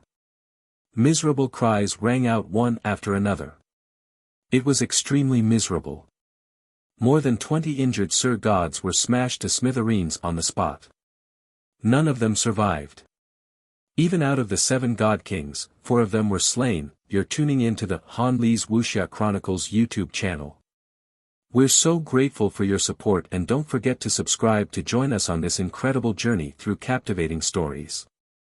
Your generosity through donations truly makes a world of difference, as it's the primary source of revenue that allows me to expand and enhance this channel for you. Thank you from the bottom of my heart for being a part of this adventure.